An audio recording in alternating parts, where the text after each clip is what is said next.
it dawned on me today. I didn't realize that we were in the week of our Corey Feldman and the Angels outing. It's mind-blowing to me that we have not, did everyone else just sort of forget? I just kind of felt like it was still a million miles away, so now that I realize it's this week, like how big a deal that is, it's huge. Feld Dog Live, Highline Ballroom, which is great. I thought it was at Irving. Tickets still available. Yeah. Gotta go. Guys, it's his birthday show. Guys, we need doors at 7. Campers to go. No meet and greet. No meet and greet. No meet and greet. But it's his birthday. We get all crackle. I mean, I think we go there as a sign of good faith. I think we try to get... I'm saying give you crackles so we know that you're, like, there. But I mean, like... No, it is what are we going to do? I'm not going to ruin the guy's show. Yeah. I would feel like a piece of shit. No. There's no karma I could ever do to go there and any intention of, like... No, I mean ruining it even, like... Here's the thing. I'm probably going to laugh a lot. So I'm going to make sure that is, like, somewhere discreet and off. I would not make a scene in the middle. I don't want him to see me if I laugh. I don't want... If he sees me, he's going to think I'm...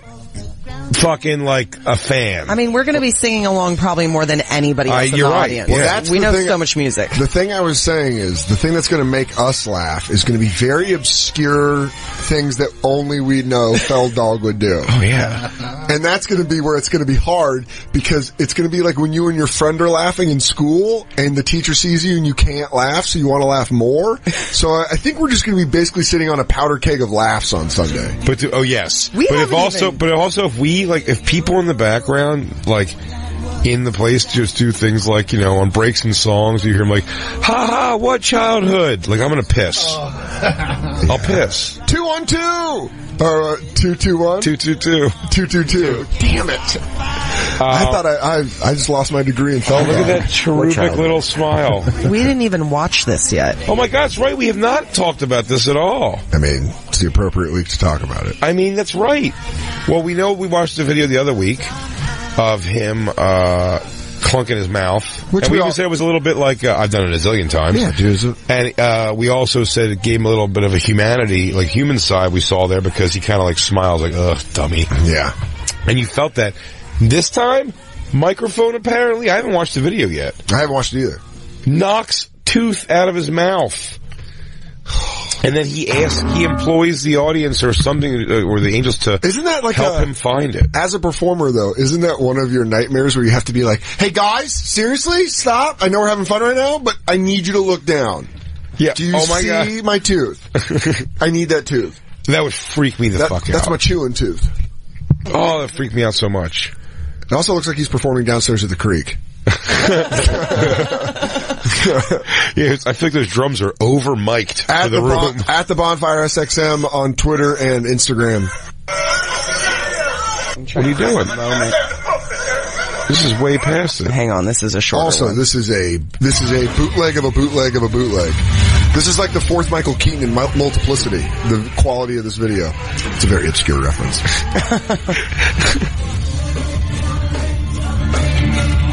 Alright, it looks like they're just doing a sound check. They're in a basement. Oh, now he's searching. No, he lost his tooth.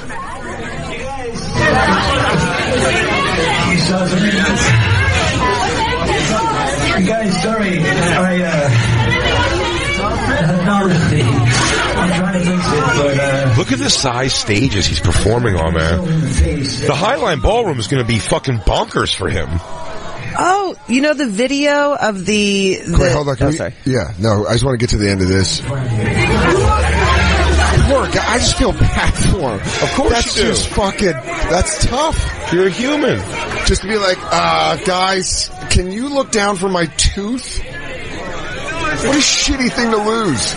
Lights are on. You got girls in angel wings having to find a tooth. I really hope right now all the angels are reflecting as the lights are on and they're just standing there in wings. Oh, add toothless to the thing of reasons, the cons. That's what oh, they found it!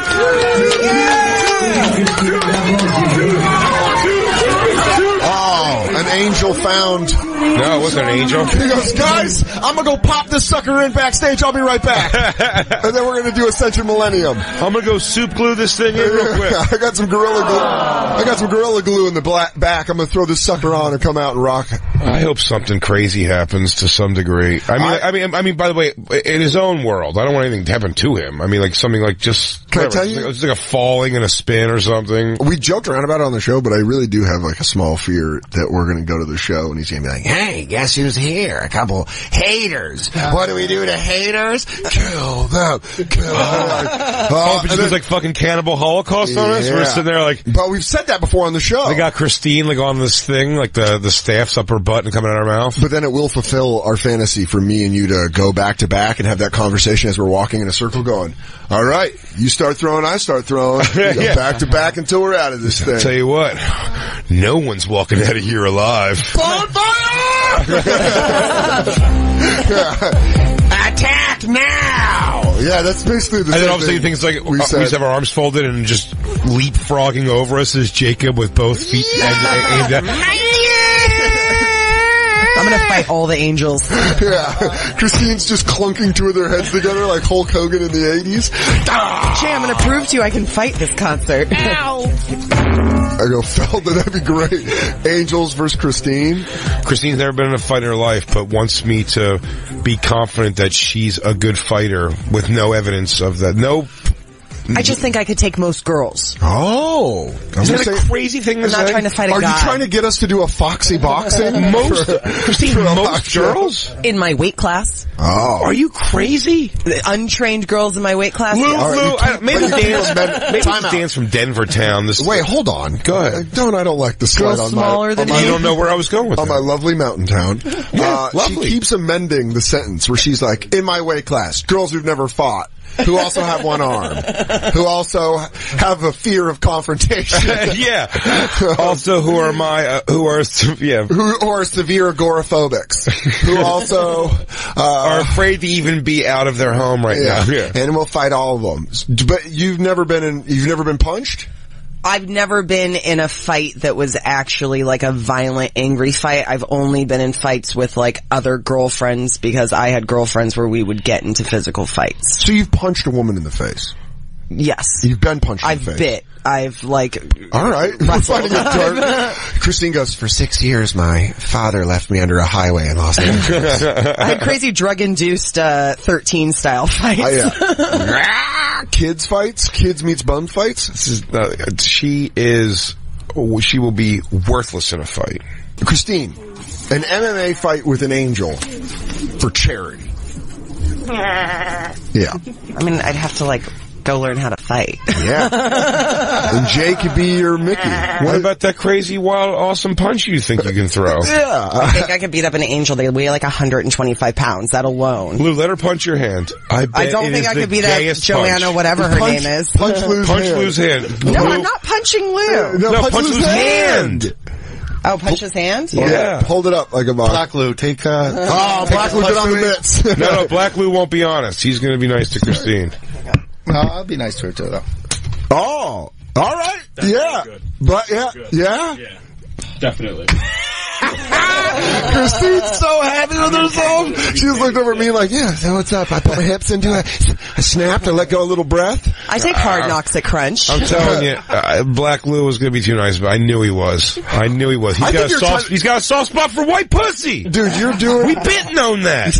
Yeah, you're doing what Custom Auto did to Tyson, where you're like, you're not even ready. You're not even close to ready. You're going to have Christine ripping through bitches. She's going to be Christine's going to the Junior Olympics this year. I'm going to roll in like D. She's going to be walking in all Ronda Rousey'd up, just like, what's up, Soder? Yeah, I don't think I'm going to be picking up clips today. I go, why is that, Christine?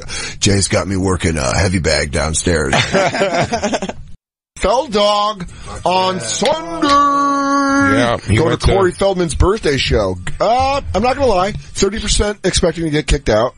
I like that. I feel that's narcissistic, but but maybe we've made a dent that much. It's not narcissistic in the fact of like, look how important I am, but he's blocked all of our fans, which is telling you something. Yeah, which is why I don't think he knows that we're going. It's true, and I don't think the 30% thing maybe is more right now because one guy just said, hey, the Bonfire guy, someone said on Twitter, the Bonfire guys are going to see you. He got blocked. And he got blocked immediately. He goes, you should meet them. They're actually really big fans. And they want to, yeah. And then, he just blocked, and he goes, I guess not.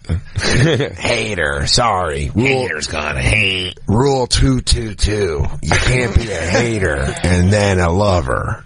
You can't drink Haterade and Fell Dog juice. Yeah, it's like going up and down at the same time. I am going to go legitimately nuts if he plays Ascension Millennium. He's going to. Do you think he closes with it, or do you think he encores I don't with know it? if that's his. Is that his hit? I actually know what he's going to do, but I don't want to ruin it for you guys. You know the set list?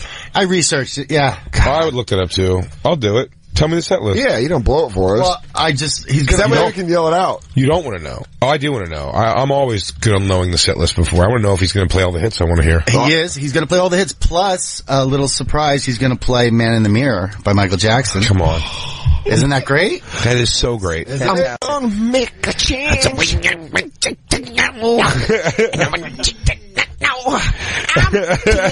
the Fell Dog in the mirror. Hey, he's gone. Yeah, this is going to be He's going to lose a tooth on that one. Hello, hamster. I figure, should we make posters of teeth? Oh, man. Just make a big, this tooth for you, or what do we come up with? Oh, yeah, something about his tooth. Yeah, and he's like, oh, these guys are diehards. Oh, if we make like cardboard, like. Should we dress up? Make big cardboard teeth? In disguise. What if we go undercover? So we go in disguise? Bonfire undercover. Can we wear capes? If we all wear hats. We've never been undercover. Yeah, if we all wear hats and glasses. And maybe mustaches? What if we all dress up as a certain era of Fell Dog? If we can make that work, I will attempt to do that. Like if one of us goes as Mouth from Goonies, one of us goes from fucking Lost Boys, one of us goes from the music. If you wear the hood, if you wore the moving blanket hood, as Jay called it. Oh, yeah. If we all went a different Fell Dogs. You guys could just wear ghillie suits and really hide out. Christine? Oh, that'd be awesome. Christine, they'll never listen. They'll never listen. They will not listen to the building with sniper suits on. But if they did, that would wig Fell Dog out. He'd be like, why are these plants so into this song? Me and you just stand there like fucking Scooby-Doo bad guys. Let's see who the swamp monsters were. Jay and Dan on the bonfire. Yeah, that's right, Corey. You couldn't have it with just acting. You had to go digging around in music. We would have got away with it too if it wasn't for you and those pesky angels. I've got the set list up. Do you guys want to see it, or I do want to see it so bad. All right. I won't ruin it for everybody, so we won't say the entire... He was doing 26 songs. Get the fuck out of here. Dude, I saw all my life Fleetwood Mac did 27. It's a 2-hour affair. Is it really? What time does it start? So all right, fun. Dude, 8 o'clock. He opens Ascension Millennium. You better close with it, too. Jacob's gonna lose his shit. Dude! Number 11! Hang on a second. Oh, dude. All right, wait. Number 11! He's doing a lot of things here that are very exciting, actually. So we'll go through... So wait a second. Is Everybody a song we know? By the way, if you live in the New York area, you can get tickets to Corey Feldman and his Angels, the Corey Feldman Experience. I don't know what it's called. It's at Highline Ballroom. Tickets are available online. We're all going. Spoiler alert, if anybody doesn't want to know the set list. But and we're also going to legitimately support. Is Everybody one of the songs he sings that... I mean, by legitimately... Well, he goes to his old songs, too. Maybe that's an old song we don't know about. Okay, I'm saying, but that's not one we know. Duh, I don't know. Angelic to the Core, I don't know. Then there's going to be an Angel solo, which is awesome. Something in Your Eyes, no idea. 7, Rock On, a cover of Rock On. Which David I love Essex. That song, yeah. From Dream a Little Dream? Kid, groove it too. Dude, it gets better and better. Perfect Woman, no idea. Margot does a solo. Yeah. She's an angel. Man in the Mirror cover, which is... Dude, the next song is my favorite. He does, of course, Remember 222, parentheses, Corey's song. That's the song for the Hamster. Then he's going to cover The Goonies Are Good Enough, dude. What a good idea. That's great. Goonies are good enough. It's good enough for me. Hey, yeah. That's a great one. I mean, then he's going to do Stand By Me. So he does like a little nod to his movies, even if it has got nothing to do with like... He's a performer. Yeah. So he's going to do Stand By Me. The Goonies are good enough, makes me very happy. Why don't we do it in the road? The Beatles song? All right. Lethal Lolita, which is going to be one of his bullshit songs. Oh, God, can you play that? Can you just play that? Because he has the play sign We're next be able to to it. find Lethal Lolita. Then an Angel solo. Jimenez, which sounds like a drug cartel leader. Yeah. Then he's going to cover Tutti Frutti. Tutti Frutti, I'll root it. Woo! Woo! Is this Lethal Lolita?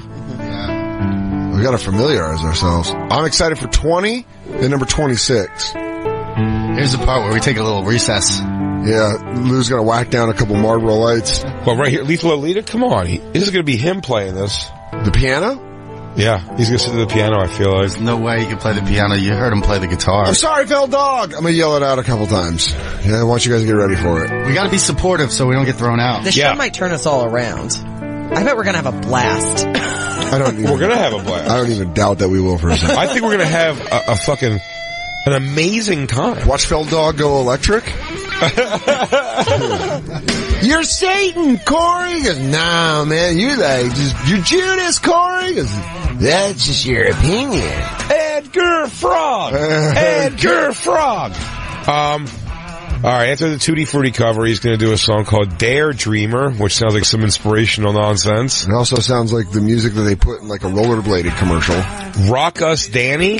Hey! I don't know what that is. I don't know. 20 is 20, by the way. 20 songs. We're at 20 and it's still going. Take a Stand, which is that's our get up off the floor, right? Is that it? Right now. We need love right now. It's love right now. All right, so we got Take a Stand. This one. It's so simple. No idea. We know It's So Simple. We do? You know It's So Simple. Play It's So Simple. You can find it. We have the catalog available. Do I know this? I feel like we both know this song. Listen, again, we have our doctorates in Fell Dog music. It's true. I got it. Oh, this is an ad, because I was going to say we don't know this. Here it is. I'm confident I could beat up an angel. Oh.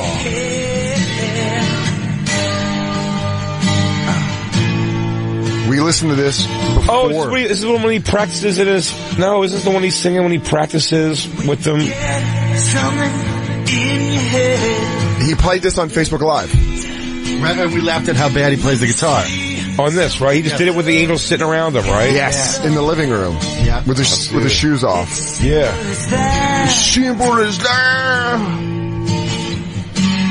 Now, I have a plan. I'm thinking of something that I want to do. And you let me know if you can get behind this or not. Sure. All right. So, let's go through the rest of the thing. There's another solo by Marissa. Yeah, closing it out. The song Wanna Break Free.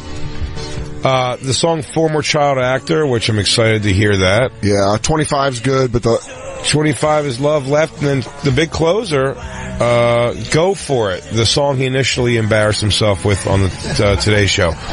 Here's my plan. I'll tell you what song not featured in here at all. What's Up With the Youth? I know. If we can find out if we've really stacked this place, if when there's a break in the action, if we can get a What's Up With the Youth. If everyone so goes, let's if practice. Everybody do like, What's Up With the Youth? What's Up With the Youth? What's Up With the Youth? What's Up With the Youth? If we can get that going, and we get him to break character, like break the list, Jimenez, and go, you know what? Jimenez, Marissa, do you guys know it? You're gonna take it like this: 4, 5, 6.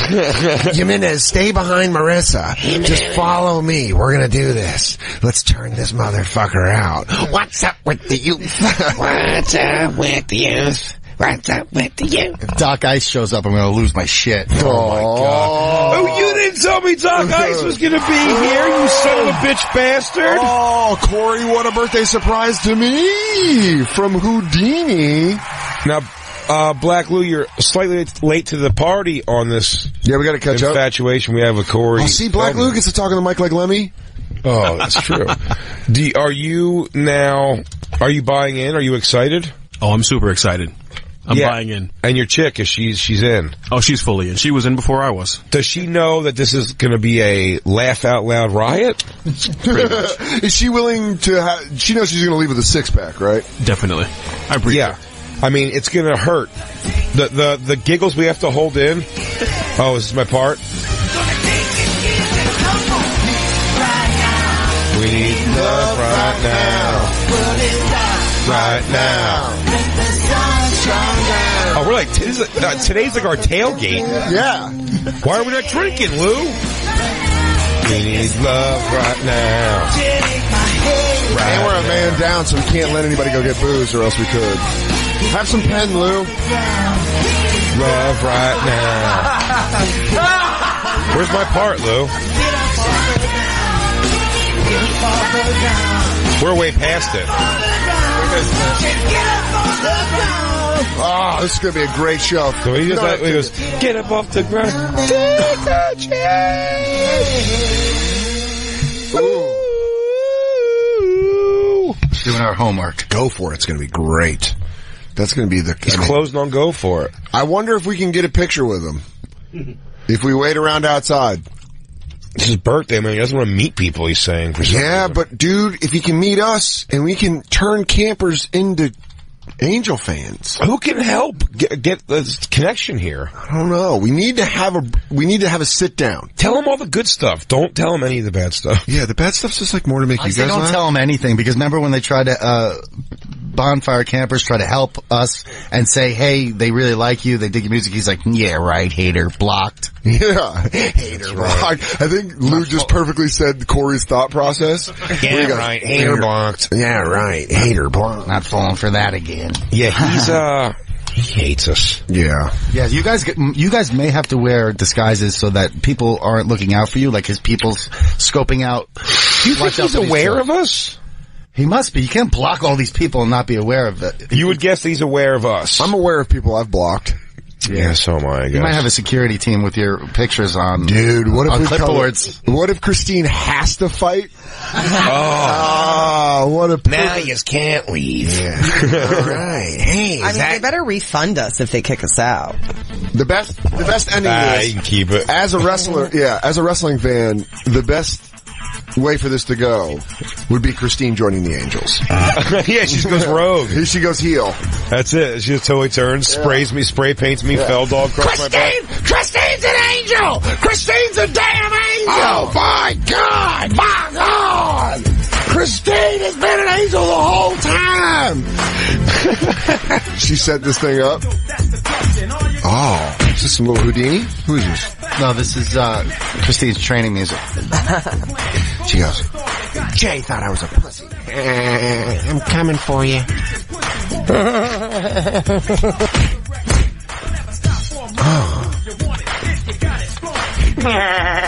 Inspirational. what's this from? What movie is this from? Rocky V. Yes, Go for it. How did I not? Go for it. Go for it. Come on, Dad, go for it. Yeah. Kick his ass. He stole my room. Jerk off. Fat, he took my coat. That kid. The kid that played yeah. E in Entourage is the fatso that takes Rocky's kid's coat. Dude, it was so. Rocky V is great, but it's so bad. I mean, it's a terrible. You know what it is?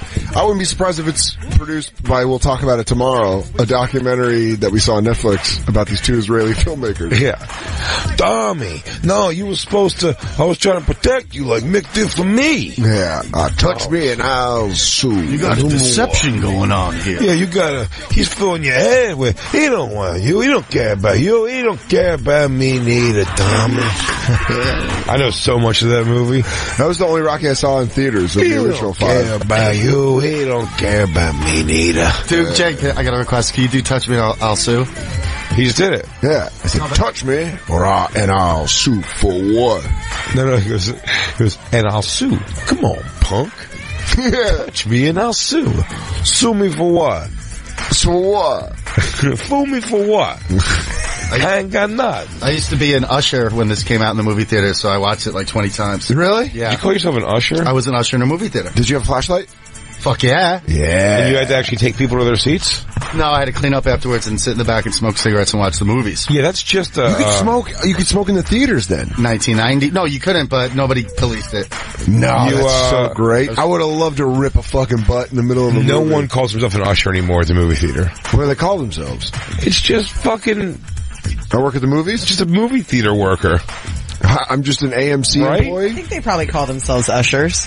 Did you have to They wear don't usher anything. But Lou, did you have to wear a They'll vest? barely kick out a talkative black. Oh, I was too afraid to do that, but Yeah, they all are. I had to wear a They're all too afraid. full maroon suit. Really? And I think I had to carry around UNICEF cans to make people give to Did you give a UNICEF. kid a golden ticket to put him in the films? He goes, Were you the guy from Last Action Hero? He goes, fun place, fun thing. Before I was a producer, I was a ticket taker. I haven't dusted this thing off. I can't believe you like had the full uniform. Yeah, 1990. Did you bust people for making out? No, Did you ever catch anybody fingering? I'm a... Lou goes, I know that's no boot and mud. Get it out of there before I pull the flashlight out. I said make love, not war. I'm like, make love, not war. Oh, Hippie Dip Christine. Oh, you mean Christine's life motto? If you're going to San Francisco. I'm not going to fight you, angels. I'm a hippie. Girls, you seem really cool. You want to just hang out? Why don't you join us? And that's where the turn happens. Yeah, really. If you're a make love not war, you're susceptible like to become part of a Manson cult, which is happening over there. You're gonna go kill. That's not what I meant by that. Okay. You better not be. No, let me join the group. I mean, if I get invited to join the Angels, how could I not at least go do it for like a week? Got it. Yeah, no, you should. Undercover. Yeah, but what if they flip you? What if they scramble They your won't brain? flip me. I don't You know. come back. Oh yeah, you just come back. Fucking Homeland. Yeah. Or you just go into the Feld mansion, and this Feld dog's there in just leather pants, shirtless, playing a guitar, and Christine's hanging on his knee. She goes, do the one about you and Michael? He goes, oh, who are you? Where did we pick you up? Hey man, where's Christine? Bitch went Homeland on me. Yeah. She got all scrambled. Now she lives out in California way with California way. She's down in the California way. You're so taken by the shoulderless guy. Dude, this thing it's so over here. bad. I just keep looking at him. I feel bad for You him. look at him. You're so intrigued by his body. He's so He looks like unhealthy. Ram Man. Yeah. You remember Ram Man? Yeah, it was one of my favorite toys. You squeeze him down, and then the little Spring thing on up. his fucking, he would just spring up. Yeah, I said off the break that sometimes he sits like Gilbert Grape's mom. Oh, dude, that was, yeah. He goes, you're my little angel. What's wrong? You want to climb the power lines? You climb the power lines, baby. I'm gonna do the whole art from him and be like, we're climbing up the bonfire! You're my little miracle. Oh. I thought I was just taking a shit, and then Gilbert came over and said, there's a baby under me. Don't crush it. Diana and Omi are gonna go as Dream a Little Me. Or Dream a Little Dream. Oh, that's perfect. Perfect. They're going. Yeah. Oh, okay. All right. There's campers going. Of course there is. Now I want to dress up like an angel so bad. You got to at least wear wings and a halo. Oh, please wear rings. I bet Maybe he'll me recruit and you. Dan should wear wings and halos. Now, because I'd be like this. You're mocking my angel structure. Angels are girls. Demons are boys.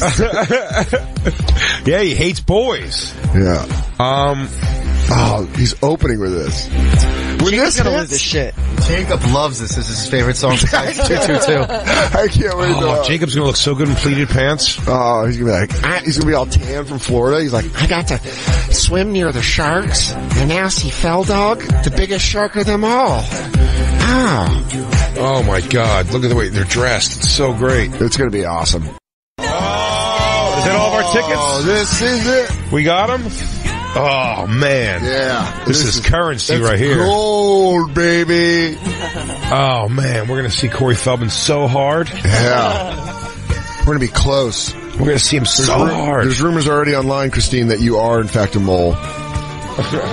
Yeah, people are wondering if you're already involved and you're luring us there for something. Mostly Stephanie Falcone.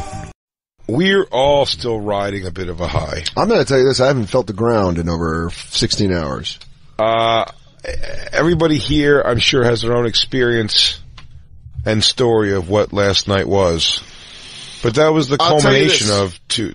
if this is the last 2 years time, of radio. Yeah, if this is the last time we talk about Feldog, this is the best send-off. It's impossible that's going to be the case. Well, of course, but I'm saying, like, if it was. If it were to be, this would be where it ends. Look, Stairway to Heaven wasn't Led Zeppelin's last song. No.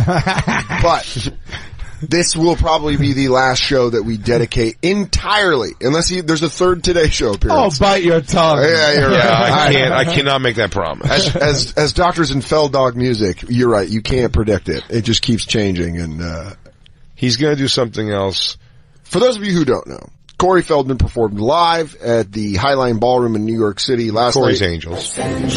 With his Angels. For his birthday. Jacob's already rattling around. He's going nuts. I mean, your blood's boiling. Last night. Dude, you were going crazy. I love it. We all met 16th and 9th as a group. And I'm not gonna lie, there was nervousness in the group. We were nervous, and I was a little too stoned.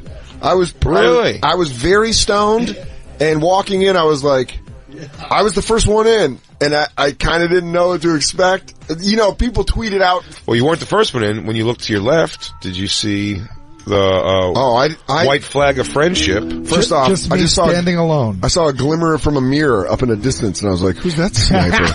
And I was like, Sal Volcano, already here early. I was there, crackle. Yeah. So Sal, but walking up the stairs, you know, you like walk and you do that turn or whatever, and there were people clearly in the Feldog Angel camp where I was like, are they gonna see me? I had my glasses on, so I was like, I could be Clark Kent in these motherfuckers, and they don't know.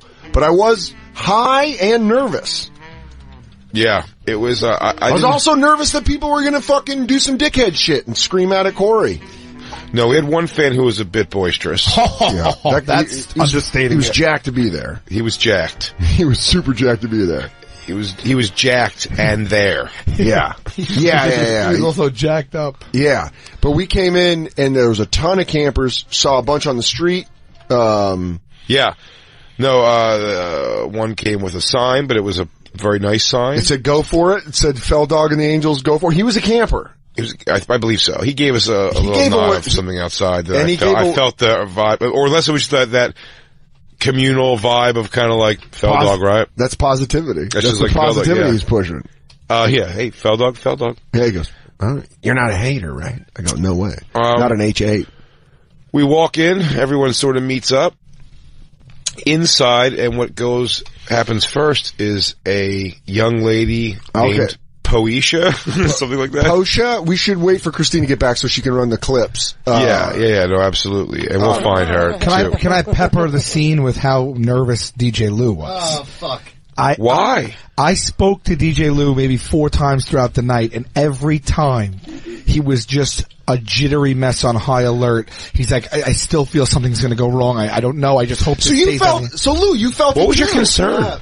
You Jersey lunatic. Somebody was going to mess up the show. Somebody was not going to know how to act. And my thing was, let's be a good audience. Like I was talking to a lot of campers and hanging out and having a great time, but we're like, shh, they're playing right now. The opening girl's there. Let's not fuck up the vibe. This ain't LA. We're not fucking jerk-offs. Can I tell you something? That makes me feel a lot better because I was feeling the exact same thing, a nervousness to the point that even my girlfriend was like, why are you freaking out? I saw you do a really nice, noble thing when you turned around and told the person who was very excited to keep it down a little bit. Oh, because during the opener. Yeah. So the guy was screaming. Oh, I told Dan right after that.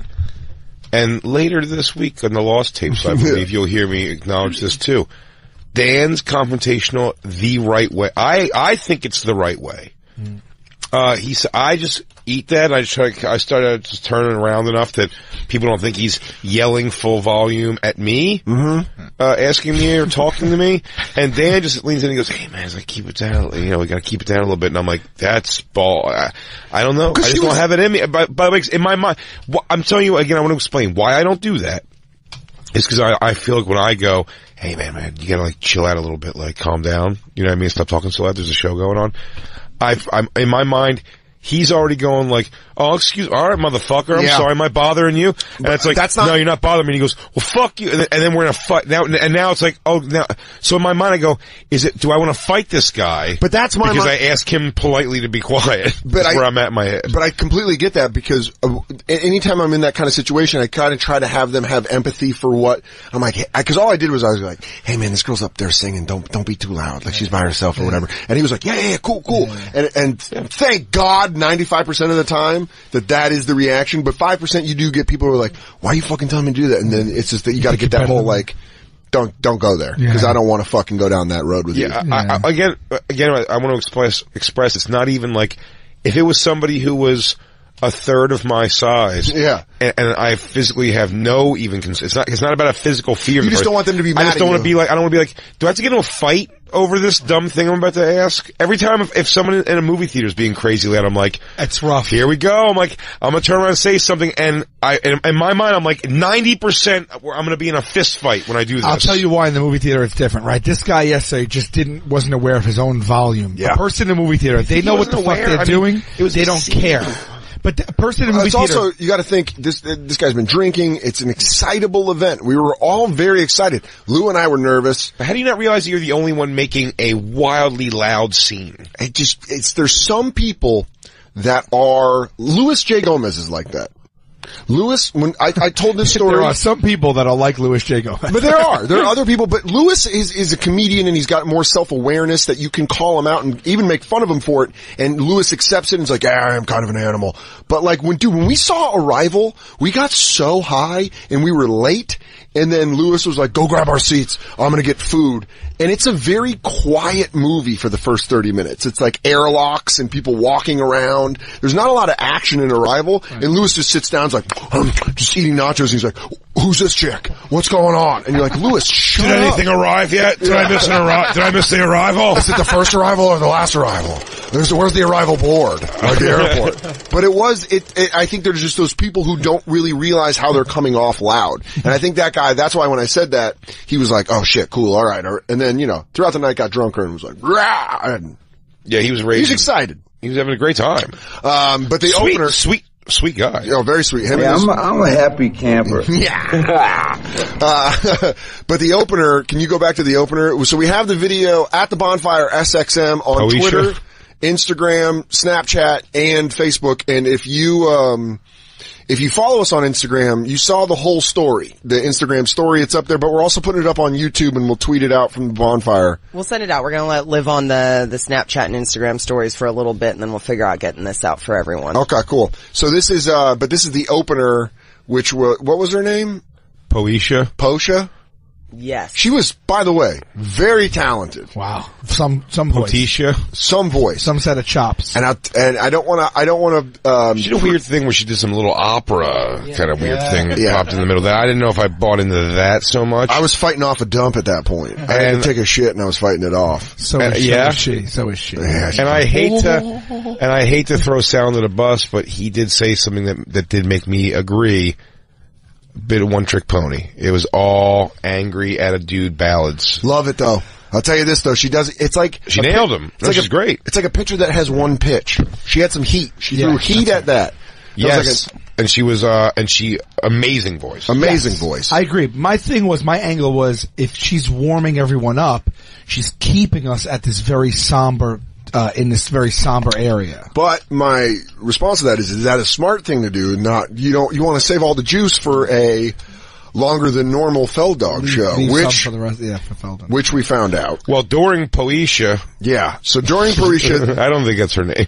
4 guys. Oh, is this do you have a clip of her? Yep. Here it is.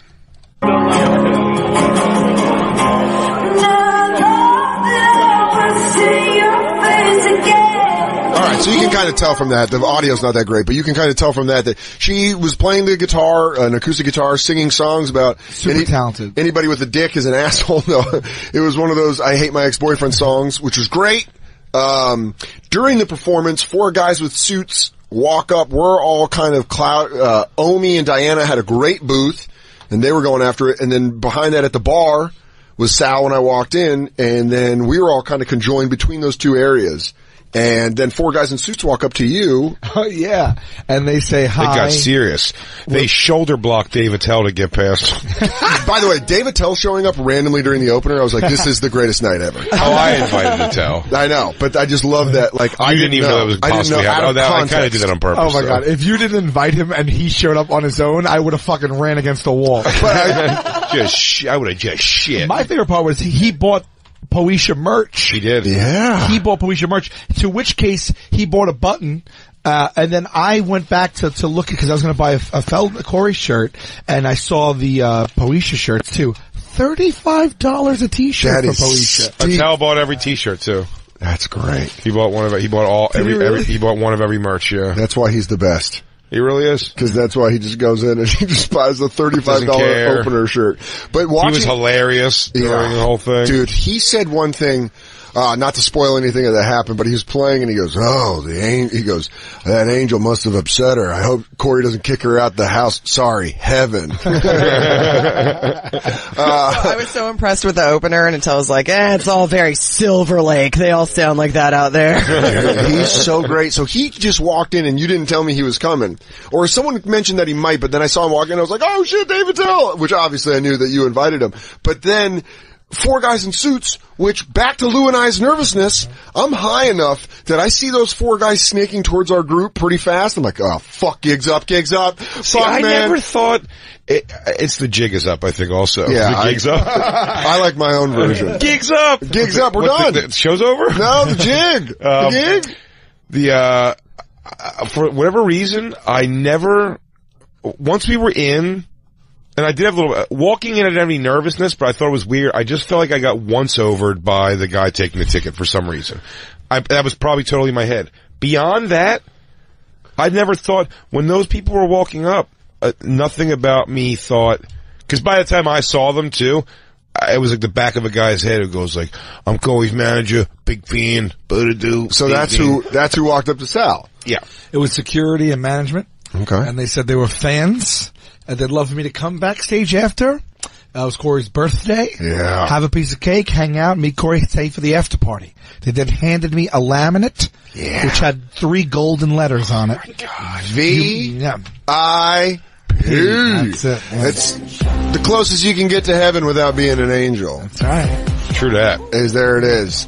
We'll tweet. Oh my God. Well, we'll get to that. Don't tweet that out yet. But I was taken aback. I mean, were you a little? I was. I didn't expect anyone to know me, and I didn't expect that offer. But then he lays a piece of information on you that's very important for the rest of the group. Yes. What did he tell you? Who one of them is? Or who one of them is, but No. what Corey was going to do that night. Oh, yes. Because it's the way it was brought to you, that it was his birthday. His birthday, it's New York. Corey's going hard. And he brings with him a set list of 30 songs and a 3-hour playtime. That's excluding the opener who played for about an hour. Which like 45. Yeah. Which is one of my favorite Sal statements of all time, where he goes, "Can you believe this guy's trying to be Springsteen?" And he even goes, the manager said the band doesn't like it. No, the manager said that, I go 3 hours, that's like Springsteen. Yeah. And he goes, yeah, someone in the band was like, what are we, Springsteen? Oh, that's hilarious. Even then he goes, who's Springsteen? Who's that? Is he another Corey biter? No, I bet he's just a hater. I said before that 3 hours when he was saying this, I started going through all the concert. I mean, Metallica does 2.5. Guns N' Roses 2.5. I mean, Guns N' Roses. You go to see a band. If they break the 2-hour mark, you're like, I got my money's worth. That's I'm good. That's unbelievable. 2 hours, because you see people stop at like an hour and 40. I'll tell you 30 songs. Saw Fleetwood Mac, 27 songs. 40 years of hits. 40 years of hits. So I like that we're not even at the intro of Corey Feldman. I mean, that was maybe one of my favorite parts of the whole thing. He then says that Corey's playing an average of 5 or 6 shows a week and does about 2.5 hours almost every single time. Well, I don't mean to cut you at the knees, but Corey did shoehorn in that with some sweet mic work that we saw between songs. Oh, I love the way he actually presented Corey Feldman. I'm jumping ahead a touch. Is that he goes, after his first song or two, he goes, you know, guys, it's been a long trip. You know, this tour has been a lot. It's the first world tour of the Corey. By the way, he said world tour. By the way, pretty sure this thing's only staying in the States. I just want to say by the way again, but also I don't want to cut you off because you're talking about near the end of the show. No. Because what he said near the end of the show, which we'll get to, was he goes, we've been selling out all over the place, and this is going to be our first world tour. Yeah. That's what he said. He goes, it looks like it's going to be he goes, I want to share right now, exclusive news. This might be our first world tour, which there's like one bar in Ireland that's like, oh, you fucking remember that kid? I'll put him on. Yeah, I don't know. Maybe he follows a little bit of the fucking folk songs. But yeah, that was near the end of the night. Well, what I'm pointing out though is, maybe he said because on this tour we're doing up to 6 shows a night. He goes, and this is our 6th night, this week. He goes, and it's a Sunday, and it's my birthday. So we normally play about, 2-hour show a night. He goes, but because of all those things, tonight we're going to be playing 3 full hours up here. And I was like, oh my God. You're right. All the things that he just said made it seem like he was going to go the opposite way. No, that was his joke. I think that was purposefully done. I think he was trying to sell you. It's like, hey, I'm giving him awareness. I am. I think he was saying that, like, I think he was saying those things like, hey, I'm about to tell you right now. Because he said we normally do a 2-hour show. But so tonight, because we're going to bail. Sunday. I think he was trying to give you the sell that it's a little. But he basically said, I'm overworked. This is the end of a long thing. He goes, but tonight, we're gonna go longer than normal, you fucking cunts! Yeah, he goes, so plug your pee holes, cause we're going 7 hours. That's right, I'm gonna read the script to Lost Boys. They call me the Dane Cook of self-important rock. Self-important rock. So, the management gives you the VIP. We're all very excited. We're like school children. But we're also doing that thing where we're going, I'm not staying for 3 hours. I'm not staying for 3 hours. We are saying that. I mean, immediately. And Jay, all the credit goes to Jay. Jay goes, hey, we gotta fucking stick this out. Buckle down. Buckle down. We can do this. I wasn't on board. I was like, I didn't want to do it either. I didn't want to do 3 hours. I flew in from. I go, we're here, man. We can't, like, if we leave and God forbid anything happens, that someone breaks off in some way. Yeah. At all. Good or bad, whatever it is. Silly, ridiculous. You just never live it down. We've talked about him so much. We owed him 3 hours. And we owed the fans that came out to enjoy that with us. There was a lot where when Jay said that, I was like, all right, you know what? Yeah. Let's fucking tough it out. Nice I had potential plans like last night that I was like at a point I was just like, nah, I canceled. The only thing that disrupted my night was I didn't eat before because I wasn't planning on a 3-hour show. So I was like 4-hour show. 4-hour show. Technically it was a 4-hour show. And I was like, oh, 8. We were there from 8 till past midnight. I was there another hour after that either. Yeah. Oh, beautiful. Yeah. And I had early work, but I also I can't look a Gift Feldman in the mouth. Sure, a gift fell dog in the mouth. Well, God, I can't wait to get to that. And I mean, we're already 25 minutes in and we haven't even got to the fell dog. Possibly one of the greatest introduction videos. That shit had me hyped to the point where I wanted to dig Corey Haim up and give him a voodoo curse to bring him back. I mean, I almost want to take our break and then come back and start. Yeah, that makes more sense for us to take our break now and then we can come back with Fell Dog and the Angels performing live last night at the Highline Ballroom. Hanging out for the whole show, honorary member of the Bonfire, Sal Vulcano. We'll be right back. It's the Bonfire. Please loop back that up. It's the Bonfire, Comedy Central Radio, Sirius XM 95. Big J. Okerson. That handsome sumbitch right there is Dan Soder. Quit saying all those kissable things. And next to him, of course, joining the unofficial 4th member of the Bonfire, Sal Vulcano. Yes, thank you. You backed it up, Lou? You couldn't? Got you to the favorite part? Yeah, please. Yeah. I mean, it's so great.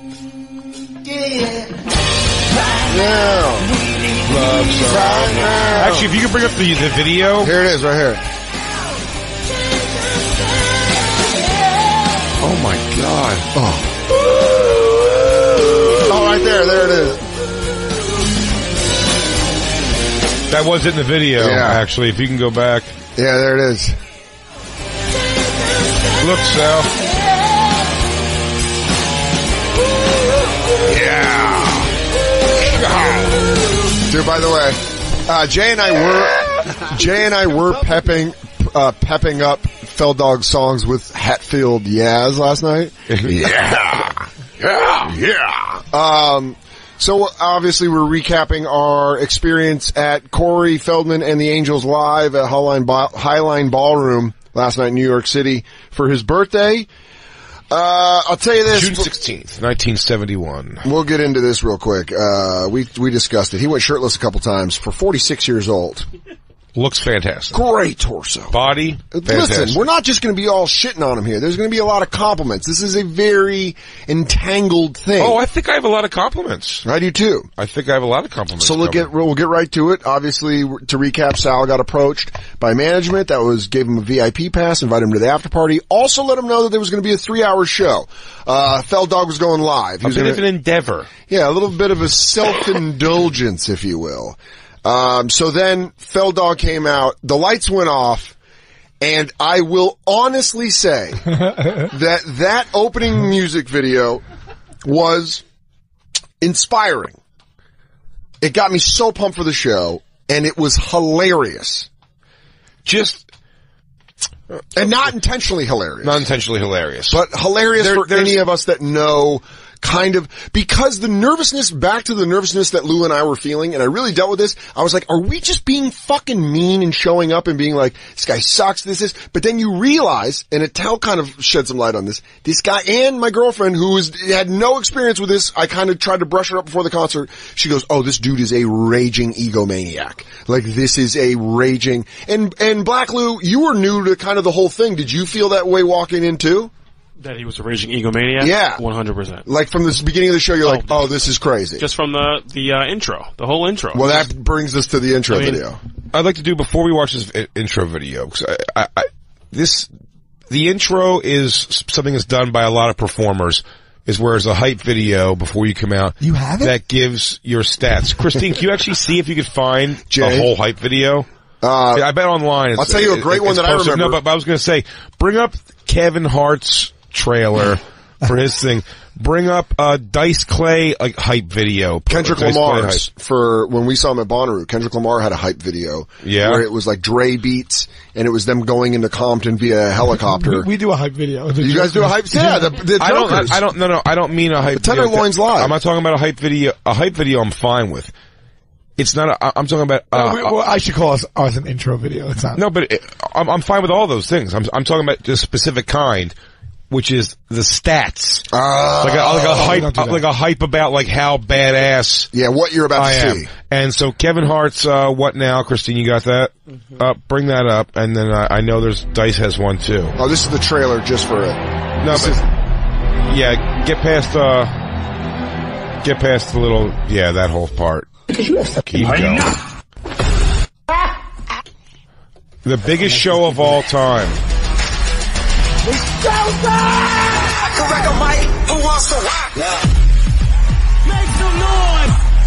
It's Jesus Christ, that is hyped up. Yeah, stand-up's first mogul. It says at one point it's like 25 million, like in ticket sales. Hypercharged. I mean, that's insane that he did a fucking football stadium. Well, one of those are quotes. One of those are quotes by, most of those are quotes by magazines.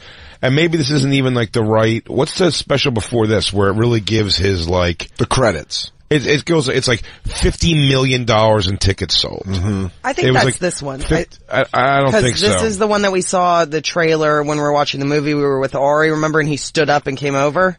Isn't that what you're thinking of? Well, that's what's happening. This is this football stadium. Either way. Yeah. He sold that football stadiums all over the country, and it says something about that too. Yeah. So you're saying the stats before a video. Well, do you have a Dice Clay hype video? Dice Clay had one, and even with him, where some people will laugh at Dice for whatever reason, like shit on him. Dice Clay, it's like sold out Madison Square Garden, like 12 shows in 4 minutes. Yeah. Sold out, like, whatever those crazy numbers. Like, and Dan Soder apologizing to waitresses since he started headlining. Dan Soder still doesn't have the balls to tell his management not to have condos on the road. Dan Soder Definitely will do a meet and greet because he's got nothing else. He's just gonna go home and eat a hoagie. Hundreds of dollars in tickets sold. Hours of PlayStation 4 played. Well, that's... were you able to find the entire Corey Feldman thing? Days gripped by paranoia. Multiple days. Yeah, multiple days lost to depression and paranoia. Are you ready, DC Draft House, to watch 50 minutes of scrambled material? Because he's afraid you watch the Netflix special and thinks that you hate all the bits. You can't find the Dice You can't video? find a Corey Feldman one, though? Well, the point... Oh, I mean, the Corey Feldman one is... It's gotta be out there on the internet. Like someone... No. Corey Feldman intro? I whispered to my girlfriend halfway through the show, I go, one call to a pirate, fucking, copyright lawyer, and this whole show gets shut down. All the videos that he shows. Oh my God. You can be like, Universal Pictures, do you know who's playing clips of your movie Lost Boys? First of all, every video is like... There's no way copyright's out of that. Forget the copyright. It's like bad copies of the videos. You hear him And they have like a music video he played in the background. I had like the Friday Night Videos like stamp on it. Dude, that's great. His own movies are... Now look, like Rob Zombie uses like old footage from movies in his thing. But like he makes them look like... do you know what I mean? Like he does stuff to them. Like they're remastered or retouched or whatever to like... So let's try to find, Christine, you have just that little clip that made us laugh. So he plays an intro video. I remember my favorite stat. Okay, because the intro video is... But like there was no announcer for the video, right? No. He just started playing a scene from one of his movies. Lost Boys, I think. No, it wasn't. No. It was... Or just, no, it was just like a trail of like interviews with him and stuff like that. It was like little pieces of movies. But that's exactly what it was, where it was like, Corey Feldman on the Today Show, and then in between it was like, like, top box office hit star for 25 years. What were some of the stats? There was also, misspelling that my girlfriend caught. She goes, that was misspelled. She goes, what was it? Improper grammar. That's what it was. She goes, they used Y-O-U-R as opposed to Y-O-U-R-E. Oh, amazing. Yeah. One said has performed for thousands and thousands of people. This is bad quality, but it... I just want what it says. Oh man, they have it! Someone put it up on YouTube. Hit play. Let's see. So it's clips. You start to believe the hype, though. Yes. That's the weird thing. I mean, it got me excited. It says, as a musician, artist, writer, producer. That's a lot. I mean... Come on, go on, motherfucker. What idiot didn't tape the screen? I don't know, but they got smoke at their show. We didn't get smoke at our shows since he was 5 years old. Performing on stage since he was 5 years old. He's appeared in countless music videos. With artists including... Then they just name Katy Perry. They just name 100 artists. Yeah. And then he shows the video. Yeah, but you guys are being great announcers right now. Like, couldn't they put fucking Shadow Stevens on this thing? Like, Michael Jackson. Saying it. Yeah, but it's the weird. It's like bragging about himself in words. Mac Miller and Moby. It's name dropping, which becomes a theme of the show. And Newfound Glory. That's my favorite. I probably would have left that one off the list. I'm like, guys, I think we could scrap the Newfound Glory. Newfound Glory. They threw up Fred Durst, Skrillex too. Yes. Also, Skrillex was that time that he got called on stage by accident. The hype video goes on and on. It's great. I mean, it is. Now here's him performing. He shows a video of him performing on Today's Show. I mean, I felt like I couldn't wait for him after this last. Oh no, I was. It worked. I got hyped. It succeeds. Yeah, I mean, we can make criticisms of the video, but it does work. You get hyped to see. Oh, his project, Corey's Angels, has had a surge of love and support from his peers in the industry.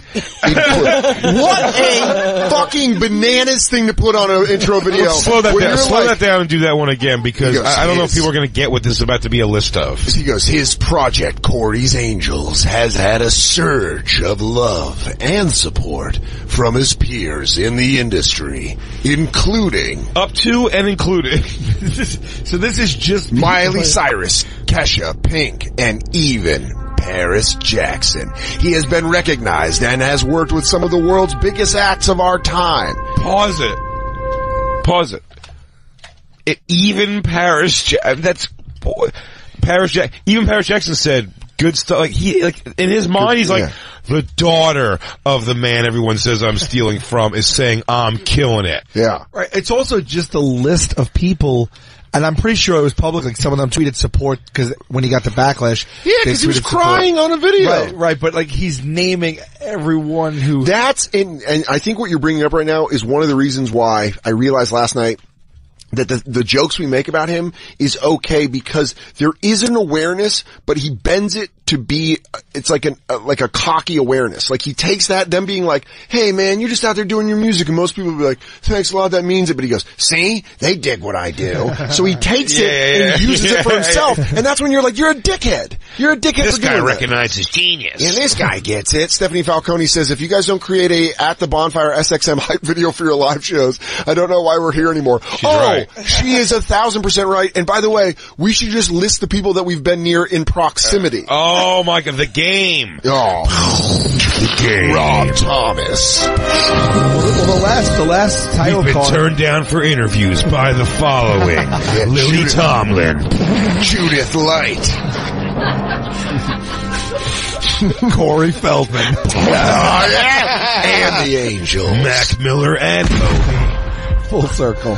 Stephanie Falcone, you just made a wonderful point and gave Jacob a very hard job to do now. Yeah. Your hype you got video. a week and a half. Your hype video should be all stats against, played, like Feldman stats in relation to you. Yeah, exactly. And how terrible we are. Completely unaware of our listenership. Yeah. Watches too many. We don't get the numbers. Watches too many videos and doesn't explain what's happening in Has them. blocked dozens of bonfire. Yeah. Somewhere between 0 and 30 million listeners. Yeah, perfect. Shit like that. We only know how many people subscribe to Sirius XM. Somewhere between 0 and 30 million. Little to no show prep. The number one and only talk show on Comedy Central Radio. Oh, Man. we're dropping stats that we have to exaggerate. Kind of A supported. man who needs no stats before him, everyone. The legend, Ron Bennington, joins us. Great to see you guys. What's up, Thanks buddy? for having me in. Oh, no. Thanks for coming by after DePaulo's. I didn't think you would know about that. Yeah, you got DePaulo's stink all over you. I know Andy Fiore's smell when you walk in the room. You know, he's all in there by himself, and he's like, do me a favor, stay. Would you please? Who's that? DePaulo. DePaulo? Oh, Yeah. okay. I thought he was doing a perfect DePaulo impression. I got it. Did he grab your wrist before he asked you that? He goes, please stay. Please, yeah. It's like when you go to see your grandmother. Yeah. And she's at a fucking old folks home. She's like just holding on to you. Yeah. Why do you have to leave? Yeah. He goes, Mine's from the old country. That was nice. I don't have that. My people are American. Slipped your $5. Don't tell anybody I gave you this. My people are American like Donald J. Trump and his family. oh, yeah, very. Yeah. Yeah. Garth or something was the one that tweeted us. How do I choose between Live Bonfire and Ron Bennington on DePaulo? Garth, you fucking squealer. He called you a snitch, Garth. You know, everybody does that in this business now. Like, if you mention anybody at all, someone tweets. Yeah. Oh, yeah. At them, too. Yeah. They really at them. Yeah. Yeah. And you're like, well, that wasn't the purpose of this. I was talking behind their back. Yeah. I can't publicly talk behind someone's back. Yeah. Those days are over. Well, we were just publicly talking behind Corey Feldman's back because we went and saw him live last night at the Highline Ballroom with his band, The Angels. Did And you? Ron, yeah, you actually texted me that he was here today. Here's in Corey Sirius XM and Gail Studios. together, and Gail, Wow. big fan of the Frog Brothers. Yeah, of course. I mean, so are we. Oh, look at that. Oh, and he was all hatted up too. And Sal, maybe you should. Oh, look at that. Jacob and Lou too got to meet Corey and two of the Angels. Was the one on the left not allowed to touch anybody? Why are the Angels all like, look, they just like came out of like rehab or something? Yeah, or they're fighting, or they're flying fighter jets. Hey, Maverick and Goose. Yeah, they go. It's Angel Goose and Angel Maverick. That's what I call them when they wear their sunglasses. now I understand he was very nice and positive to everybody. He said, "Stay positive." Well, yeah, he has to keep saying that. Yeah. Because if he doesn't remind the world to stay positive, he's going to hear a lot of negative. Yeah, that keeps the wolves at the door. He doesn't. If he said like go negative, he'd be like, cool, let's just know what? Just shoot from the hip. Give me what you got. Tell me what you're honestly feeling. I can take it. Let me put on these sunglasses. I feel like Corey's here right now. He also play the excited. Penguin from the old Batman. I'll tell you, this damn Batman's everywhere. He takes his sunglasses off and his mascara's all running down his face. No, I've been fine the entire time. So anyways, this hype video, it actually works. If you're in the room. Excited. No, we all got pumped up. Everyone in here will be lying if they say they weren't pumped up. I was pumped. I wanted him to come out. Yeah. And then I was so moved by the moment. I don't think I laid eyes on him.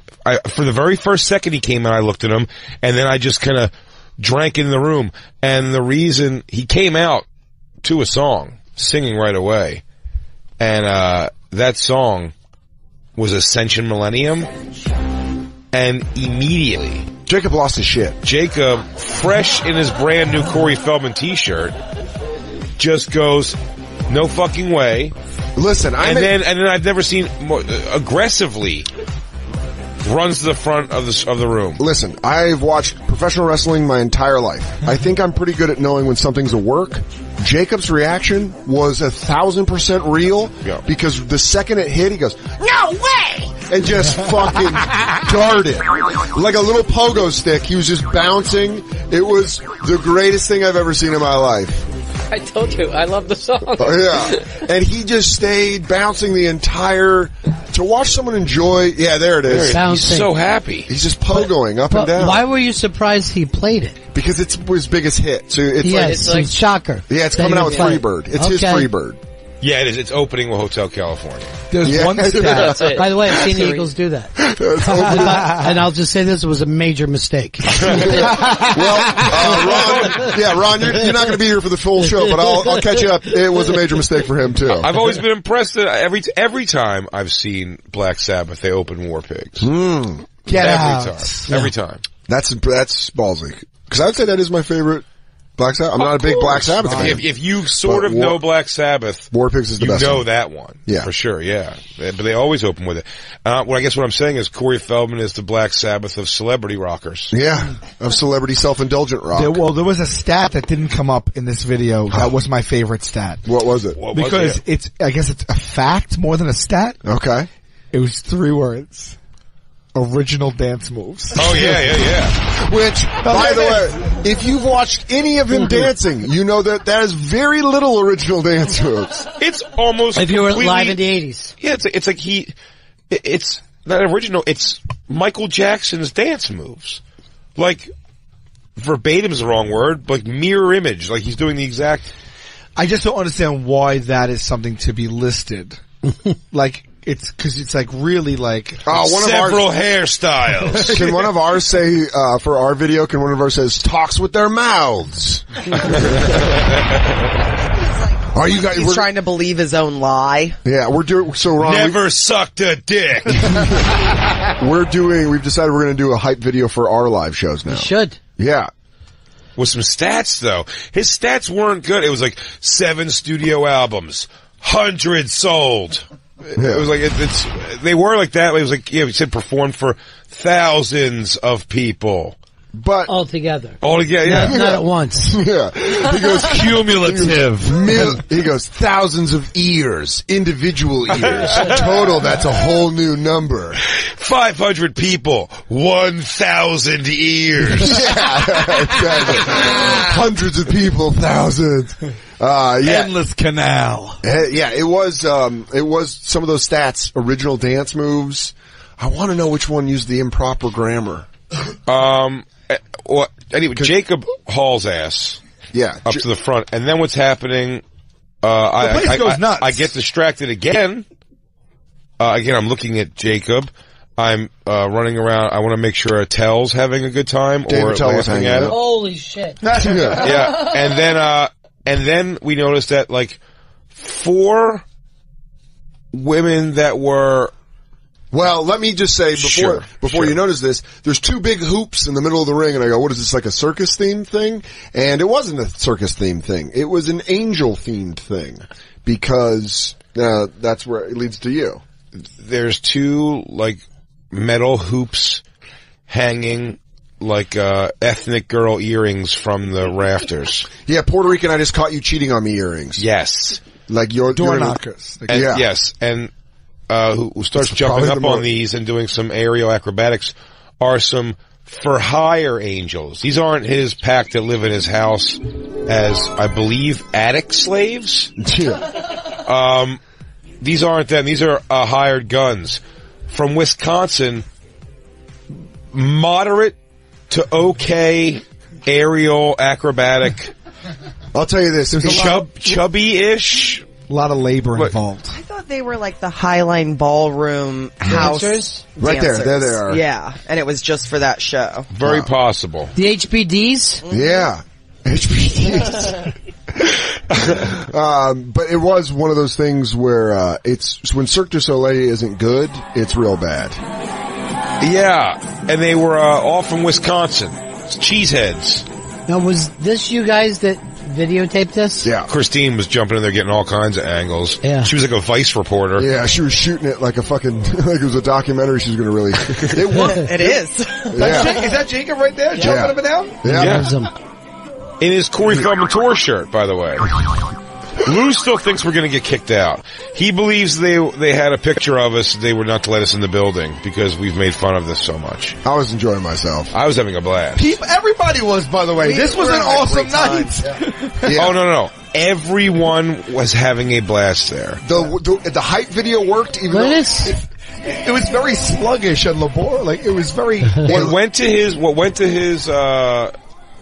he fucks up is, again, his ego gets in his own way, and where he fucks up majorly is that this show is slated to go for 3 hours. When you go into it with that, you're already kind of like, can I make 3 hours? And then ladies, could I make that? But also, doors were 7. Doors were 7. Show started at 8. He went on at 9. Yeah. It's a 5-hour adventure. Ron, Corey Feldman, 5 hours. You check that out. I'm already leaving in an hour and a half. Of me arriving. Yeah, so you're gone a half hour before the show starts. I'm out. So you just I said this about JNR this Thursday. If they fucking pull that, we're not coming out. I'll just fucking see you later. Yeah, because you're at the point in your life where you're like, fuck this. I've seen it. I've seen it. Yeah. I've seen it before. I get it. Well, the rings thing is like trying to add, something where you just like, just don't add that, cause that's just awkward. They look like moms who took a hoop class and were showing her husbands like, this is where I've been going on Mondays. Yeah, I don't want to sound like, too superficial, because I believe if all 4 of those girls wouldn't want to fuck me in a million years, but they were just like, they didn't look like aerial aerobic chicks. They look like women who come from a wealthy village in like Uzbekistan. It was like offensive linemen trying to play wide receiver. Yes, that's how it felt. They all looked like gorgeous, and I was super jealous of their bodies, and I also thought that maybe I could do that too. Like in my head, I wanted to go try to swing from the circle. Next bonfire show. Yeah, next live bonfire. It's our stunt. There's our stunt Comedy Central. Christine does ring dancing. She'll hang in an iron cross for 15 minutes. This entire thing that you guys did was the old, let's go pull a train on the special needs girl. Oh. And I've done that, but I gotta be one of the first guys. I'm not fucking waiting around. I get it. For hours into it. Yeah. If you're there to watch But if I'm first or second, Yeah, cause you're like, hey, it's new. We don't know if this is wrong. But and by the way, we made a very big deal, and actually I gotta say our fans really did adhere to that for the most part, was like to not disrupt the show at all, don't be a pain in the ass, and like, don't care. Everyone was pretty cool. When Attell walked in, to quote him, he was like, oh, what, I come to a hatchet job? Yeah. Attell said, he goes, I came to a hatchet job? But, and it wasn't a hatchet job, because I said I have plenty of compliments. I have plenty of compliments to the show. Listen, we haven't gotten to them yet, but I got them. We will, because we're past the first song. Let's take a break. and come back and we'll jump back in because we gotta go the deep. next song I knew from the set list is called Duh. But Duh doesn't, it's double entendre. It's an acronym. Because the acronym means, Dan? I didn't catch it, and I tried to. Done under Halo. Everything's cool if it's done under Halo. I am so angry that I didn't know that. You didn't know that because there was plenty of graphics that said it. Well, no, Were you Jacob too was busy standing with me. Were you too busy watching Jacob shake his little tuss? Yeah. Jacob was losing his goddamn mind. There was dumb merch. Dumb merch. Oh, done done under Halo. And Merch Angel is the one. Yeah. All 5 of you can blow me as long as it's done under Halo. Yeah. It's not cheating. Oh yeah. I'm about to cough. Cooked over bonfire. Goddamn Cobb. Damn it. Back to the live Fell Dog show. He comes out guns a-blazing. Jax gets Lou and Jacob jacked with Ascension Millennium. Then goes into his next song, Duh, which is an acronym that I wasn't able to catch. That done under Halo. Mm-hmm. That means something to him. Means something to you too. Oh yeah. Everything's okay if it's done under Halo. And then he disappears. Your mom can suck your dick if she has a halo on. He goes, sorry, there's no such thing as incest if it's done under Halo. Under Halo. Cool. He makes a lot of, puts a lot of allusions to like what weird things he has going on in his life. You know what I mean? Like when he said he started doing at one point, which I believe right around that time, a weird Borat impression we were talking about? So the Borat was by the time he did the third Angel solo, because after the first, he was talking to I thought he did it way early in the show. He did it to the keyboardist all the way to our left. To our left, where he walked over and he was like, something, and then he goes, very nice, and you're like, no. We all started pushing each other. I thought it was after she did the violin part. That's what it was. That was like in an early song. Okay. I'll also tell you why we're all confused about when things took place. Oh, because time and space doesn't matter. Time and space did not matter because we were in a vacuum. We had seen so much show. We had seen so much show. Oh, yeah. And I remember walking up to you, I leaned in and I went, 27 minutes. Yeah. That's true. He goes, can you believe we're only 27 minutes in? And I had seen, you're right. He was sweating. There was confetti in the room. The Wisconsin Cheese Queens were on a break. They go, hey, Corey, you didn't tell us it was going to be a damn marathon. I'm up there swinging my ass off. How much can my chaunch take in this metal bar jammed up? Also, these angel costumes are ill-fitting. I wasn't feeling safe up there. They were ill-fitting. By the way, I'll agree with Christine. These girls bodies were they were like, good, like, I'd be into fucking every one of them. But I'm just saying, like, for what there was this, it's just weird. I thought you were going to say hard bodies. No, they're like softball bodies. They were softball bodies, yeah. They were like, I bet that girl could play catcher, probably first base on a real good softball team. They also seemed very disinterested in what was going on. Yes. Oh, I don't even think they knew what was going on because they were just kind of twirling. At one point they hugged each other, which Jay and I started laughing at because they hugged each other up on the ring and were just spinning around. Spinning in a hug. It felt like the inner monologue was like, all right, let me do the next thing on the ring. What do we do now? We do like the Flying Seven, we call it? She goes, Josie, get down. I gotta do a scared cat. I'm gonna do it during this song. Now they paid for it. No, I gotta do it. All right, here we go. Anima. That ring, if you caught it, went really high up some of their, in between their ass cracks. Oh my God, their labia majoris were touching on both ends. Yeah. Like a fist. Their pussies were holding like it was literally. They had baby hands. Ass was, puss lip touched on the bottom of the ring. Yeah. Like around where they were sitting. Oh, yeah. That's weird. So it was lodged up there. Their onesies hot dog in a bun. Their onesies smelled like puss juice and metal. Yeah, exactly. You had nickels. Yeah. But they, do you have your period or have you been fucking grinding your sniz into an iron bar? Yeah. She goes, yeah. Oh, that's one of our tricks. Oh, sometimes we hide it in there. It's great. It's good. Oh, it's all good fun though. You know when like people on rollerblades used to grind rails? Well, that's what we're doing. We're using our puss to grind. That's called the puss grind. Yeah, we're holiday fun here, you know. It's all fun. It's all fun here. I don't know who this Corey Feldman is, but his check better clear. Or else I'll snap his goddamn neck. So he makes a Yeah, they weren't doing that. So he starts doing that Borat impression. And again, the Borat impression alone, it's some sense of his disconnect. Yeah. Do you know what I'm saying? He might as well have done That's What She Said. Yeah, swing. Wild and crazy guy. But I would have liked that because it's nostalgic. You're like, oh, I did some Steve Martin. That's But if fun. he did that and said like, he goes, you guys are probably too young to know us. He's like, hey, yes, to make us. He was trying to make his funny. Yeah. He was trying to make his funny. He was trying to make his funny off of that. He goes, character. You're playing that. Very nice. It made the sexy time nice. It made me, again, it was a roller coaster of emotions last night. Dude. I hated him when he did that. Let's get to the part where after, I believe it was the second song, before he changed into his fucking, zoot suit, his multicolored zoot suit.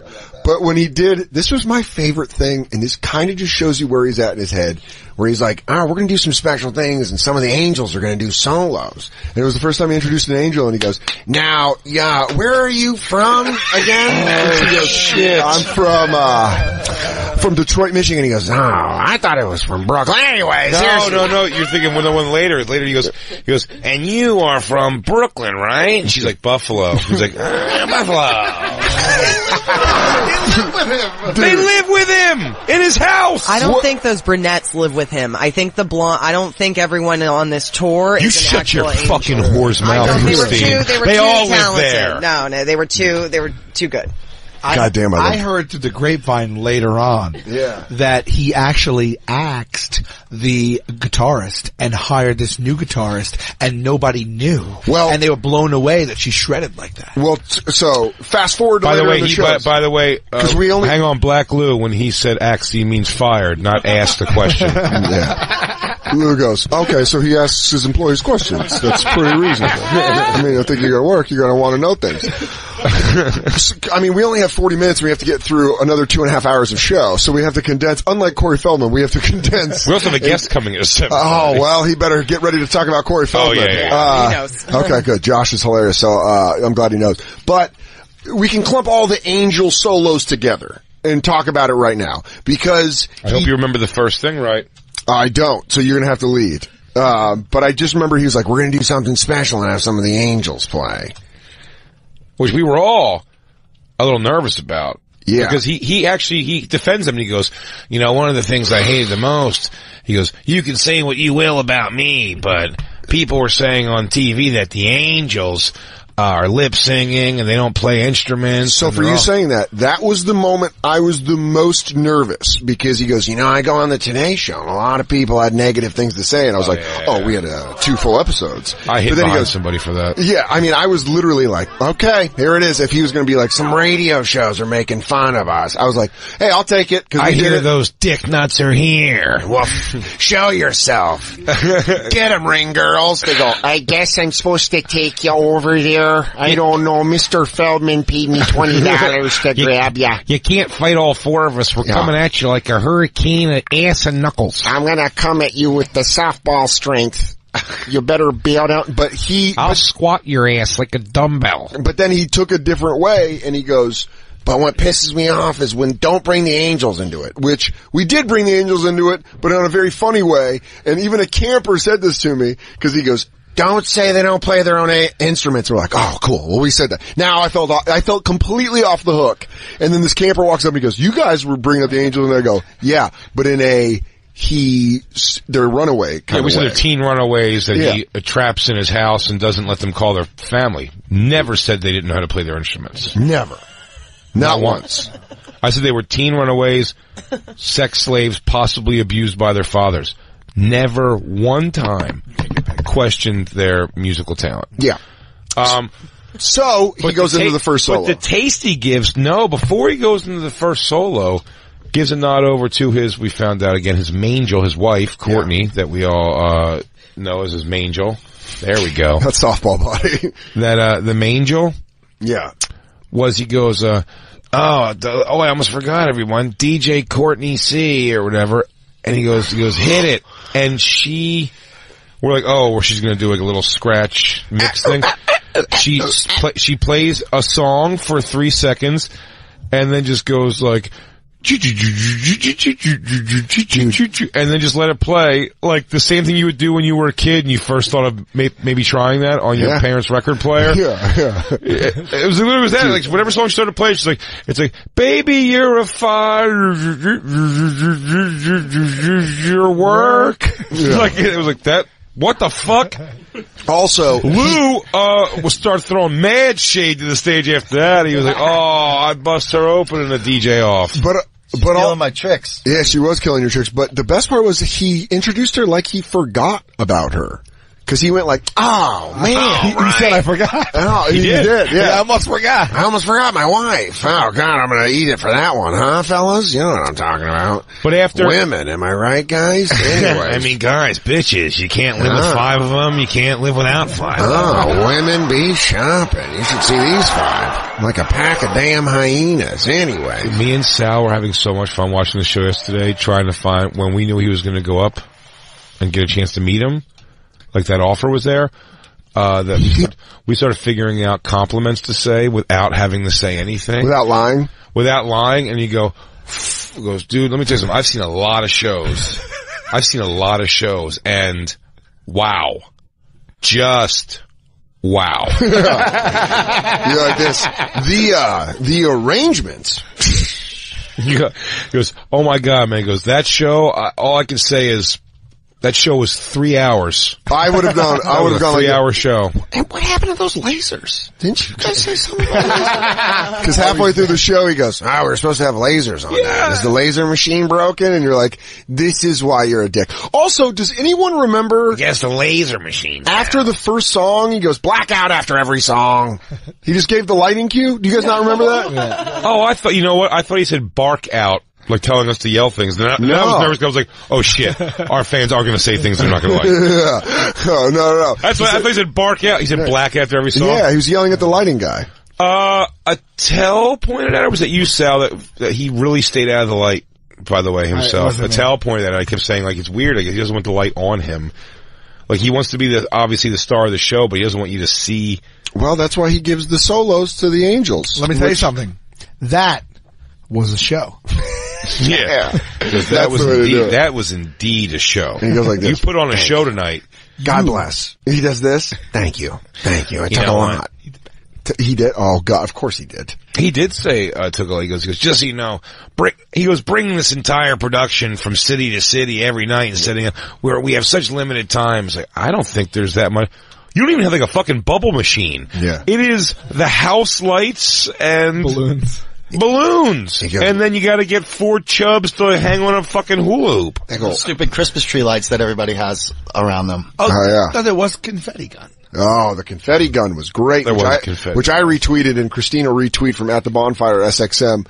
One of our fans, I think it was Daniel Plainview again, put Scarface dialogue which to is the fantastic. tweet, and it's so goddamn funny. Can I say what I liked almost as much as the songs were the 2-minute front cells?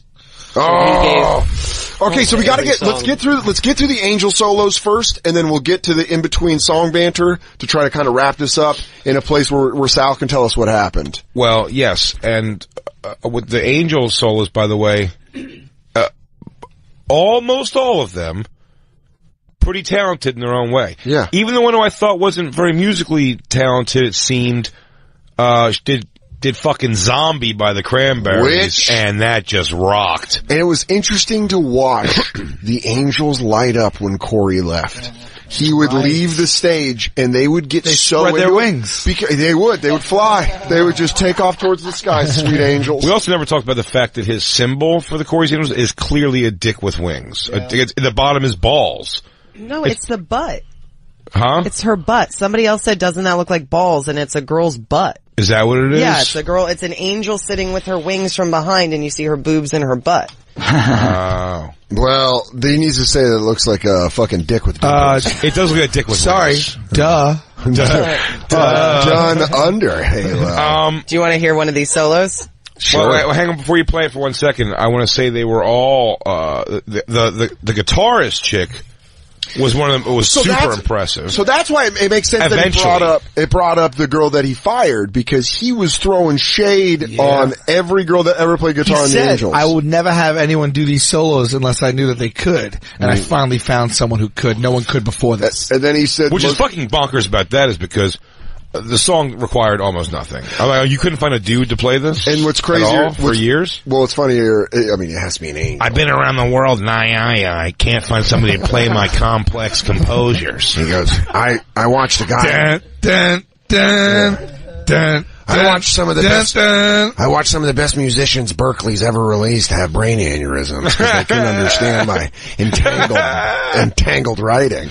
But he goes, I've never seen letters and numbers in music before. He goes, that's how my mind operates. I don't see colors. I see all ones and zeros like Neo. In the Matrix. I see in binary. My girlfriend was the most offended when he goes, I found the only girl guitarist who can do Eddie Van Halen's Eruption. My girlfriend goes, oh, this sexist asshole. And she's not like she's not like like SJW all the way to the left, but she's most girls can't do it with their little fragile faggy fingers. Yeah. This fucking moose hoof over here is able to lay it down. And she doesn't even look like a bull dyke, but she can play like a man. Oh my God. Close your eyes and tell me this isn't a bull dyke. Fist like a colored boxer from the 50s. I love looking back. Thank God she's not a lesbian or she'd kill someone with her fingers. I bet she can't even put on her own tampons without damn near killing herself. Keep it going for Fists of Stone, Angel Jackie. Yeah, she's like an ambidextrous Carlton Fist. Yeah. Now, that girl that played the guitar, she did do some pretty simple licks at first, but then she uncorked. Yeah, dude, she was good. She knew what she was doing. She saved it. She did. She was pretty sick, actually. I was like, all the girls were good, except then he goes, I'm going to do another a song for one of the movies here. We didn't even get to his covers. So we got to get to the covers after the commercial break, because the covers are what's most important, and it also involves the Angels. But to stay on point with the Angels, and probably one of my favorite things is, the only time that all of us collectively laughed together was where he goes, I'm going to do a song from now, the theme of the show was he's going to take you through his whole career. So he got to Goonies, and he goes, I'm going to take you guys, we're going to play Goonies, but even I know I can't sing Cyndi Lauper. So I'm going to have it was his Mangel, his wife, come up and sing it. In the first 5 bars of it, I had to grab my water bottle and put it over my mouth because I didn't want to be like, bah! She's the only one in the band. She's not talented at all. I mean, his wife is the only one who didn't. If you watched her perform, the only one who didn't nail it.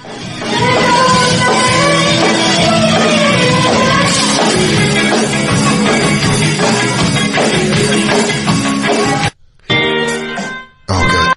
That was, did she do Stand By Me too? No.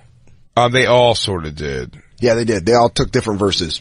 But I felt that was a tough one, because when a laugh just gets kind of shot out of you.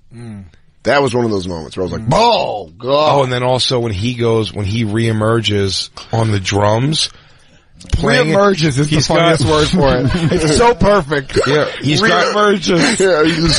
From the anals of the... I was just under the stage getting oxygen. He's got the e-cig hanging out of his mouth, and he's playing the most simple, nothingness drums, but with the thing of like, it's like, oh, you guys want me to hop on the skins real quick? I'll take care of this for you. At the end, he just hits the drums 4 times. And he just goes, gunk, gunk, gunk, gunk. He did. And then like, he did the monkey shines, and then he just smashes the cymbals. Dude, but he's like, yay! He should have dropped the ball and go, yay! The only way I can describe the drum playing was, little kid, look at me, look at me, look at me. And then you look away and he goes, I'm still here. You know when you talk and you hit the drums? I'm still here. Look at me. It was reminiscent of me when Isabella was a baby. Yeah. This is actually such a memory she always keeps that I love. When she's not a baby, but she was like, the ages of, we'll say like 6, something like that, so like 6, 7 years old. She had this little like drum kit we got her. It's like a little electric, play school thing. And, it barely worked, but we only had one song we played together, and it was just hitting the drum, and we'd just say someone's name, their full name, and then just yell the words "in your butthole" while we smash the cymbals. And that's what Corey Feldman's playing remind me of, the "in your butt." I mean, we literally would go, Dan Soder, in your butthole. That's what that reminded me of. I love that. Playing. That's one of your daughter's first memories. Is hilarious. She says the "in your butthole" song. She goes, "Yeah, I remember "in your butthole." You say, "Yeah," that's what she says. Mine was like, you say someone's name and then just scream "in your butthole." In your butthole. It catches, right? Hilarious. Her name fits in it better. You go, Isabella Okerson. In your butthole. That is great. See, if that's how he plays drums, though, like the "in your butthole" song. I'm glad we're remembering all these different things, because the drum thing was offensive to the point where I was like, it seemed like he ruined the end of her doing "Stand By Me" by drumming aggressively. Aggressively shitty. Yeah, aggressively Jacob, shitty. you play the Skins a little bit. You don't hop on the sticks. Yeah. The drumming was ridiculous. It was terrible. Come on, it was it was rudimentary. You could do that in a day, and that's being kind. Yeah. Well, also, I love that for the Angel solos, he would kind of tell you, like, he over-explained, which we'll get to after the break, but he over-explained too many things. One of the things that he over-explained was the Angels' instrument skills, where he'd be like, "We taught her how to play the bass to come on the road." And you're like, oh, so she just learned how to play this instrument. We really wanted her to focus on something as she was trying to kick meth. Yeah. She said that her blood stopped itching when she got some tasty bass grooves. Her own blood stopped feeling itchy. So that gets us to the end of the Angel stuff, right?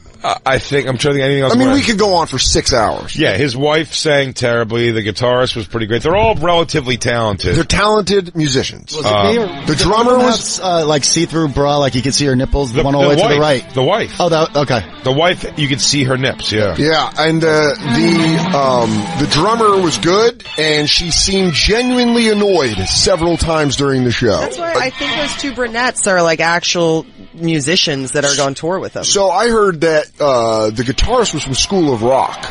Like, she played on the Broadway show School of Rock. Oh, yeah? Is that her? I don't know. No, she teaches at the LA School of Rock. Oh, God damn it. Well, yeah, he said one of them was a music professor. Yeah. No, he said that about the girl with the violin, the one that played Cranberries.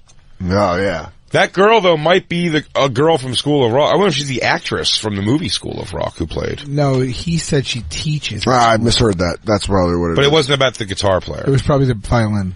Yeah. The guitar player was fucking unbelievable when she ended up finally doing her thing. I mean, that's why I said it was so funny being a girl in the situation. It was really like, holy shit, man, that chick, listen to that. That's her. Like, this chick fucking shreds, like, man, that was righteous. Now throw on this fucking garter belt, you slut, and get out there and wag your snatch for my 15 fans. Yeah, dude, that really is. He's like, hey, you're a genius. Now put on this halo made of fucking art supplies I got from Michael's. That's great. Now would you mind doing Pilates with my girlfriends while I masturbate behind you? Hey, can you make my wife feel like she has remotely any talent? You better clap for my wife when she sings her shitty Cyndi Lauper song. Listen, halfway through the tour, we'll need to do another Michaels run. Yeah.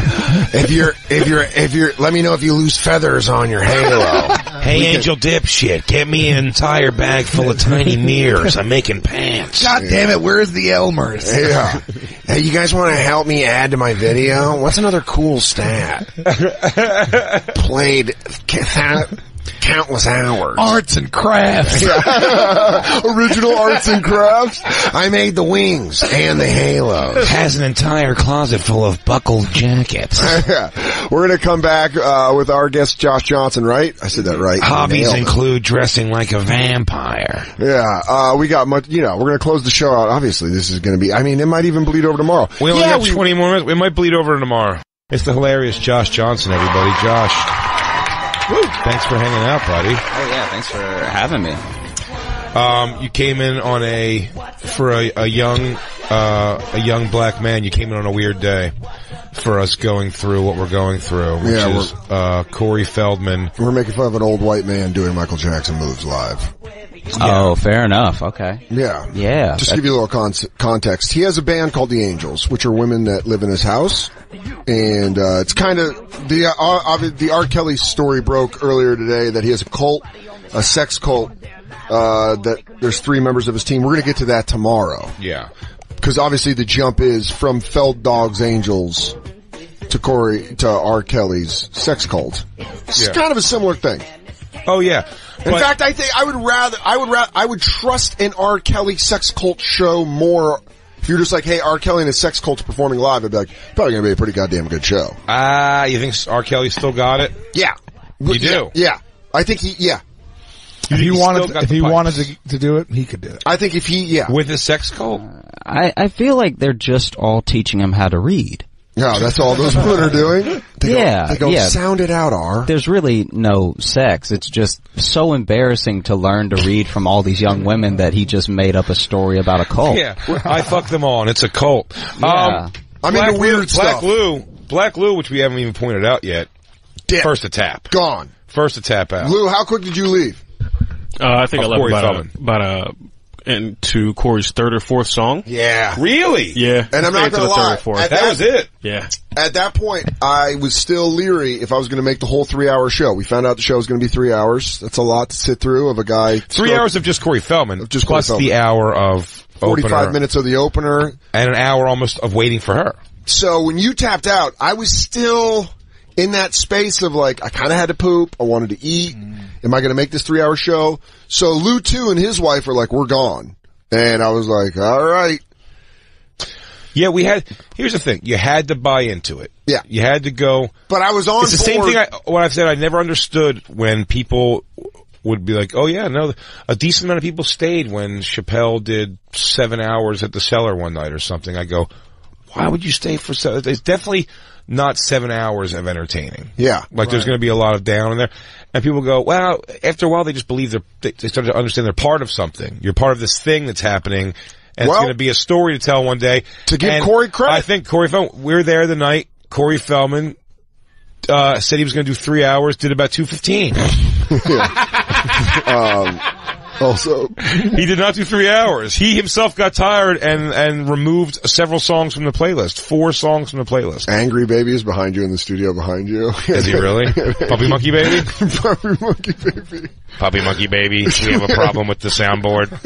Puppy Monkey Baby. The guy hates us. He hates us so much. Oh, really? Yeah. The guy with the bald head in there does not like when he comes in. He came in to fix something today. I had my feet up on the chair. There's just lots of bald people. There's a lot of bald people. Yeah. Did you notice that when he came over, he was reaching over my legs to like fix something? And I go, I'll move my legs, man.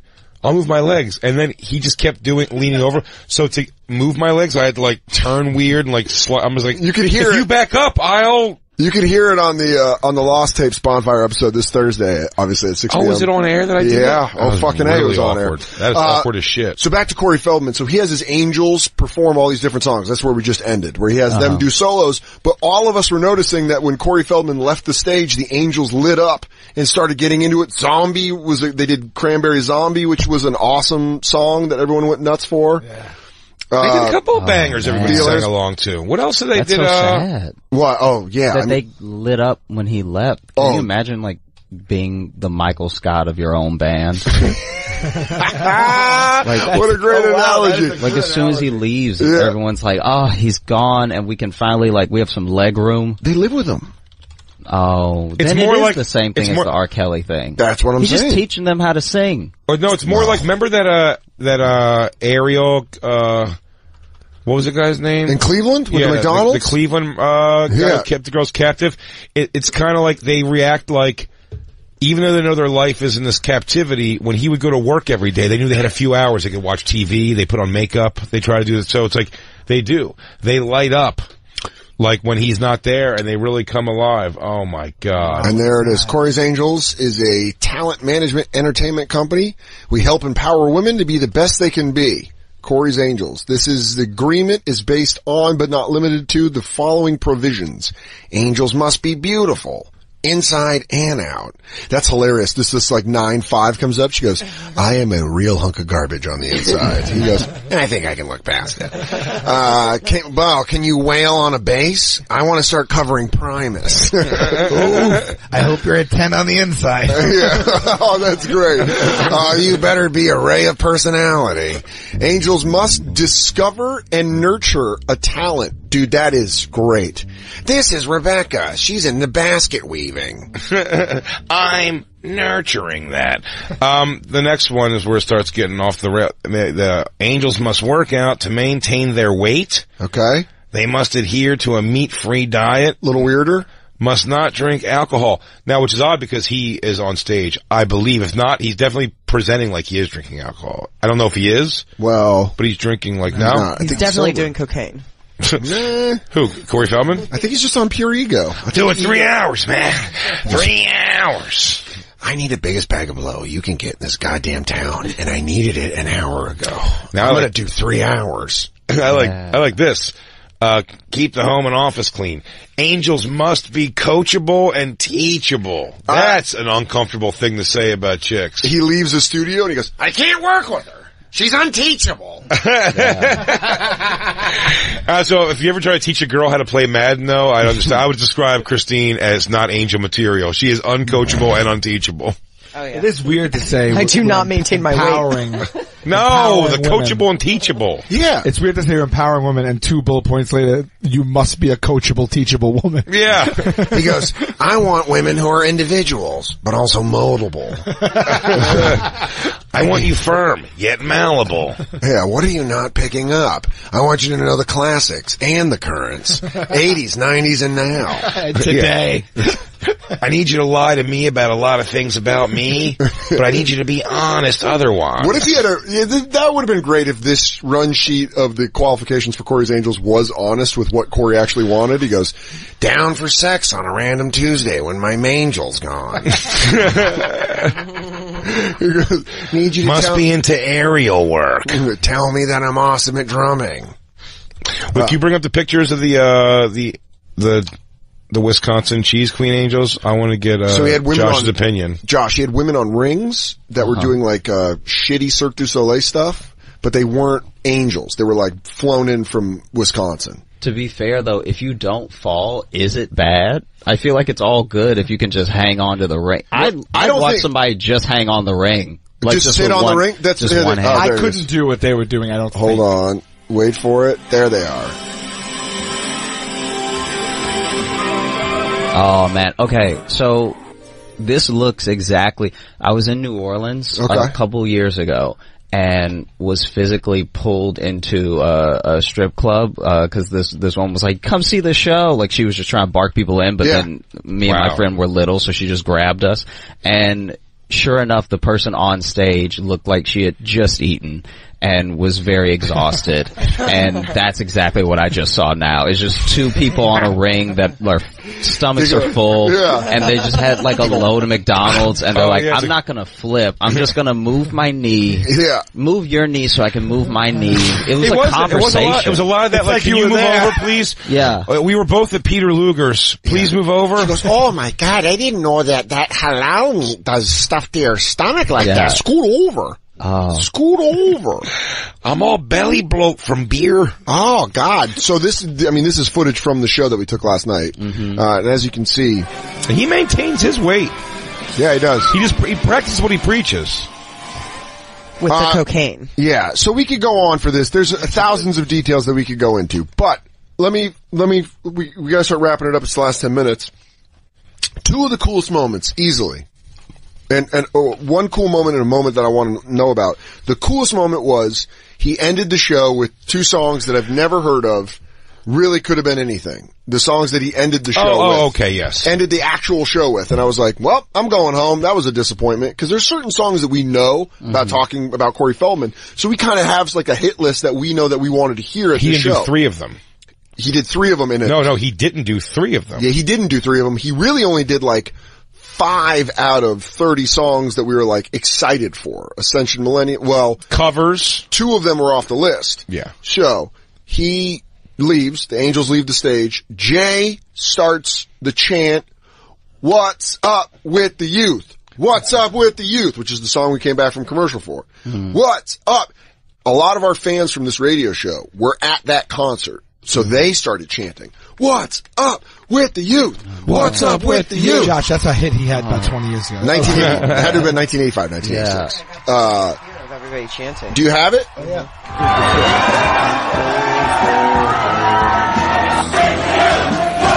got 2 audio going. Hold on. All right, so here it is. You can hear it now. What is playing? I don't know. I think it was music in the background of the venue. Yeah, I think it might have been music in the venue. So Jay starts this chant, gets the whole place going. He comes back out and says, well, usually, he said, like, most of the time, we wait to see what the crowd wants to hear, and you clearly chose it. He goes, you clearly chose the song, and he plays the song that Jay started the slow clap for.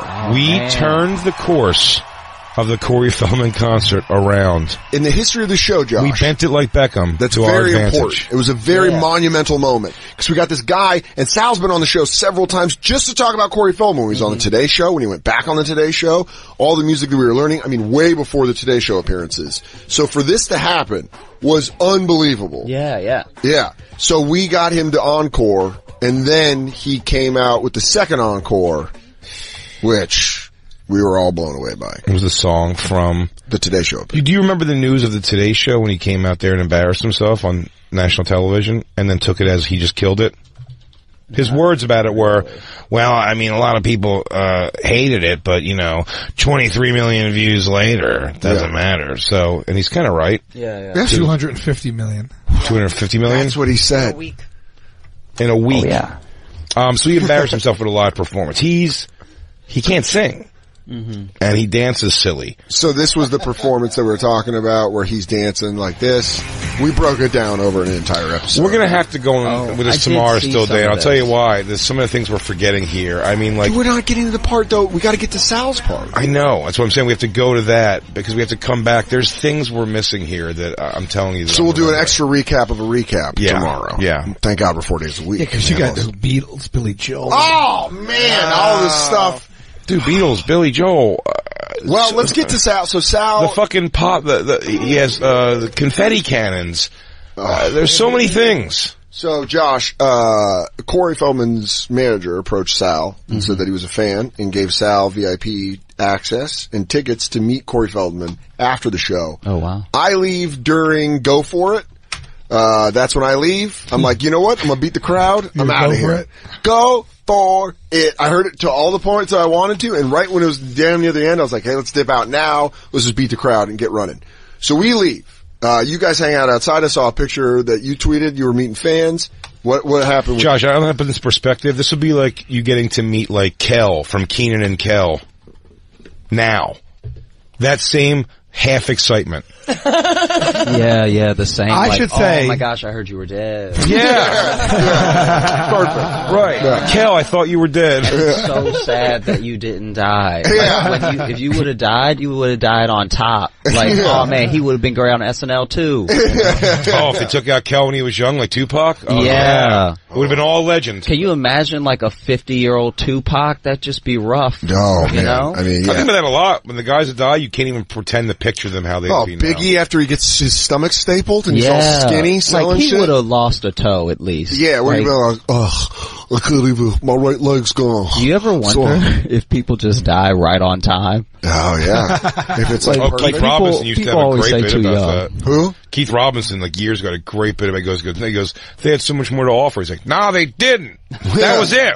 Yeah. Kurt Cobain didn't have anything left in him. Like, Biggie didn't have any more good stuff. Dude, Biggie with, like, Al Roker neck, because he just lost a bunch of weight. Yeah, where he's all, I'm hardcore. Turns out it was more of a sinus problem than it was a weight thing. First things first, I got to go to sleep early. I got a Spartan race in the morning. I'm doing a Tough Mudder. Puffy jealous, because my six-pack is banging. You can wash your bra and panties on these. Washboard abs. No, my last album sucked because I was doing pull-ups the entire time.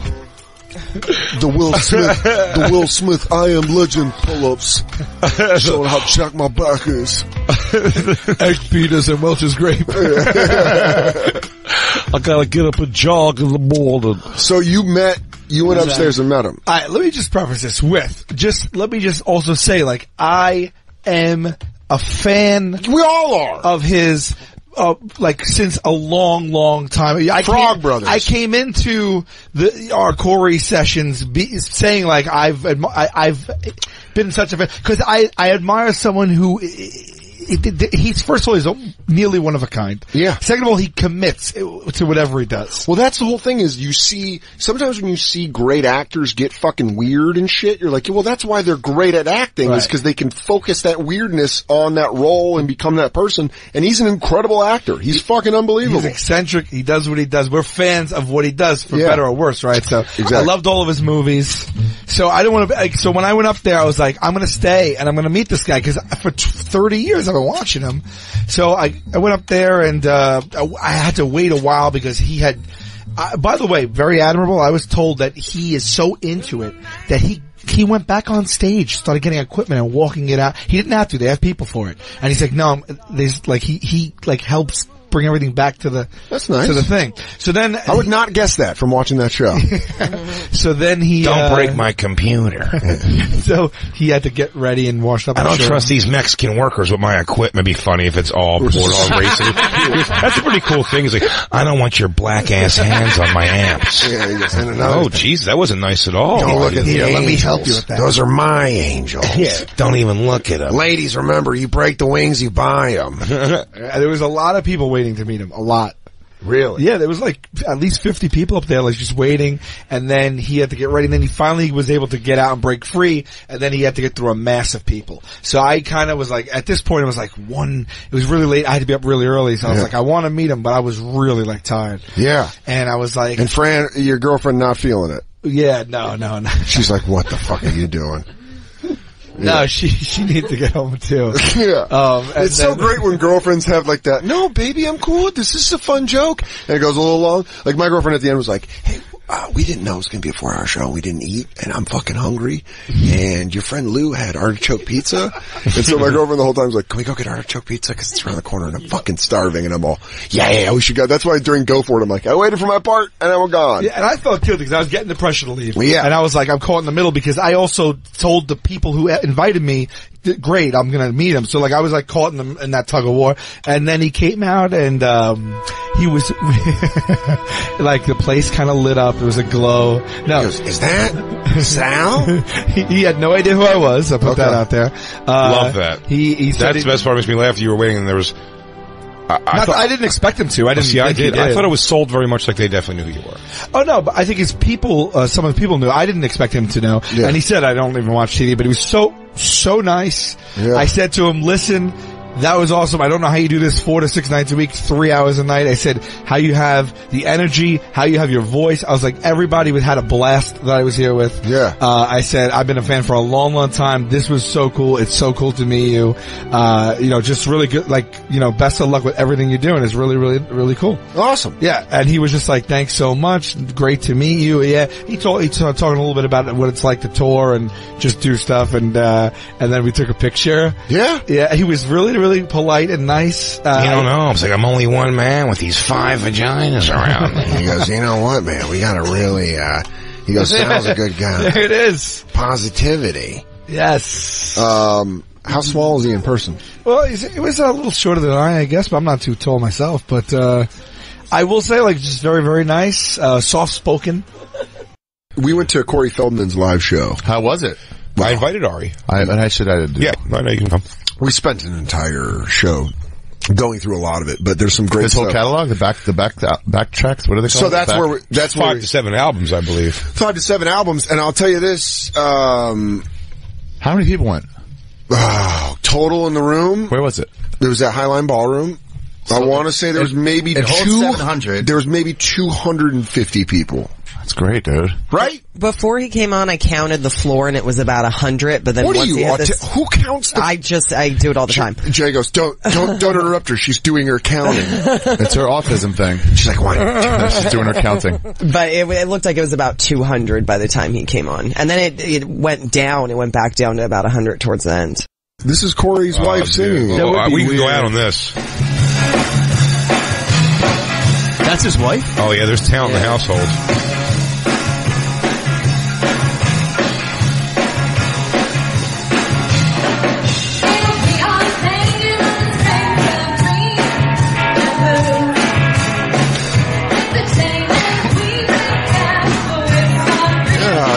family She's just really thinks pretty. Very beautiful girl.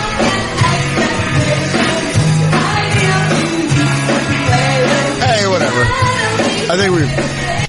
I think we've kind of came to the, that whole family just thinks life is a shower.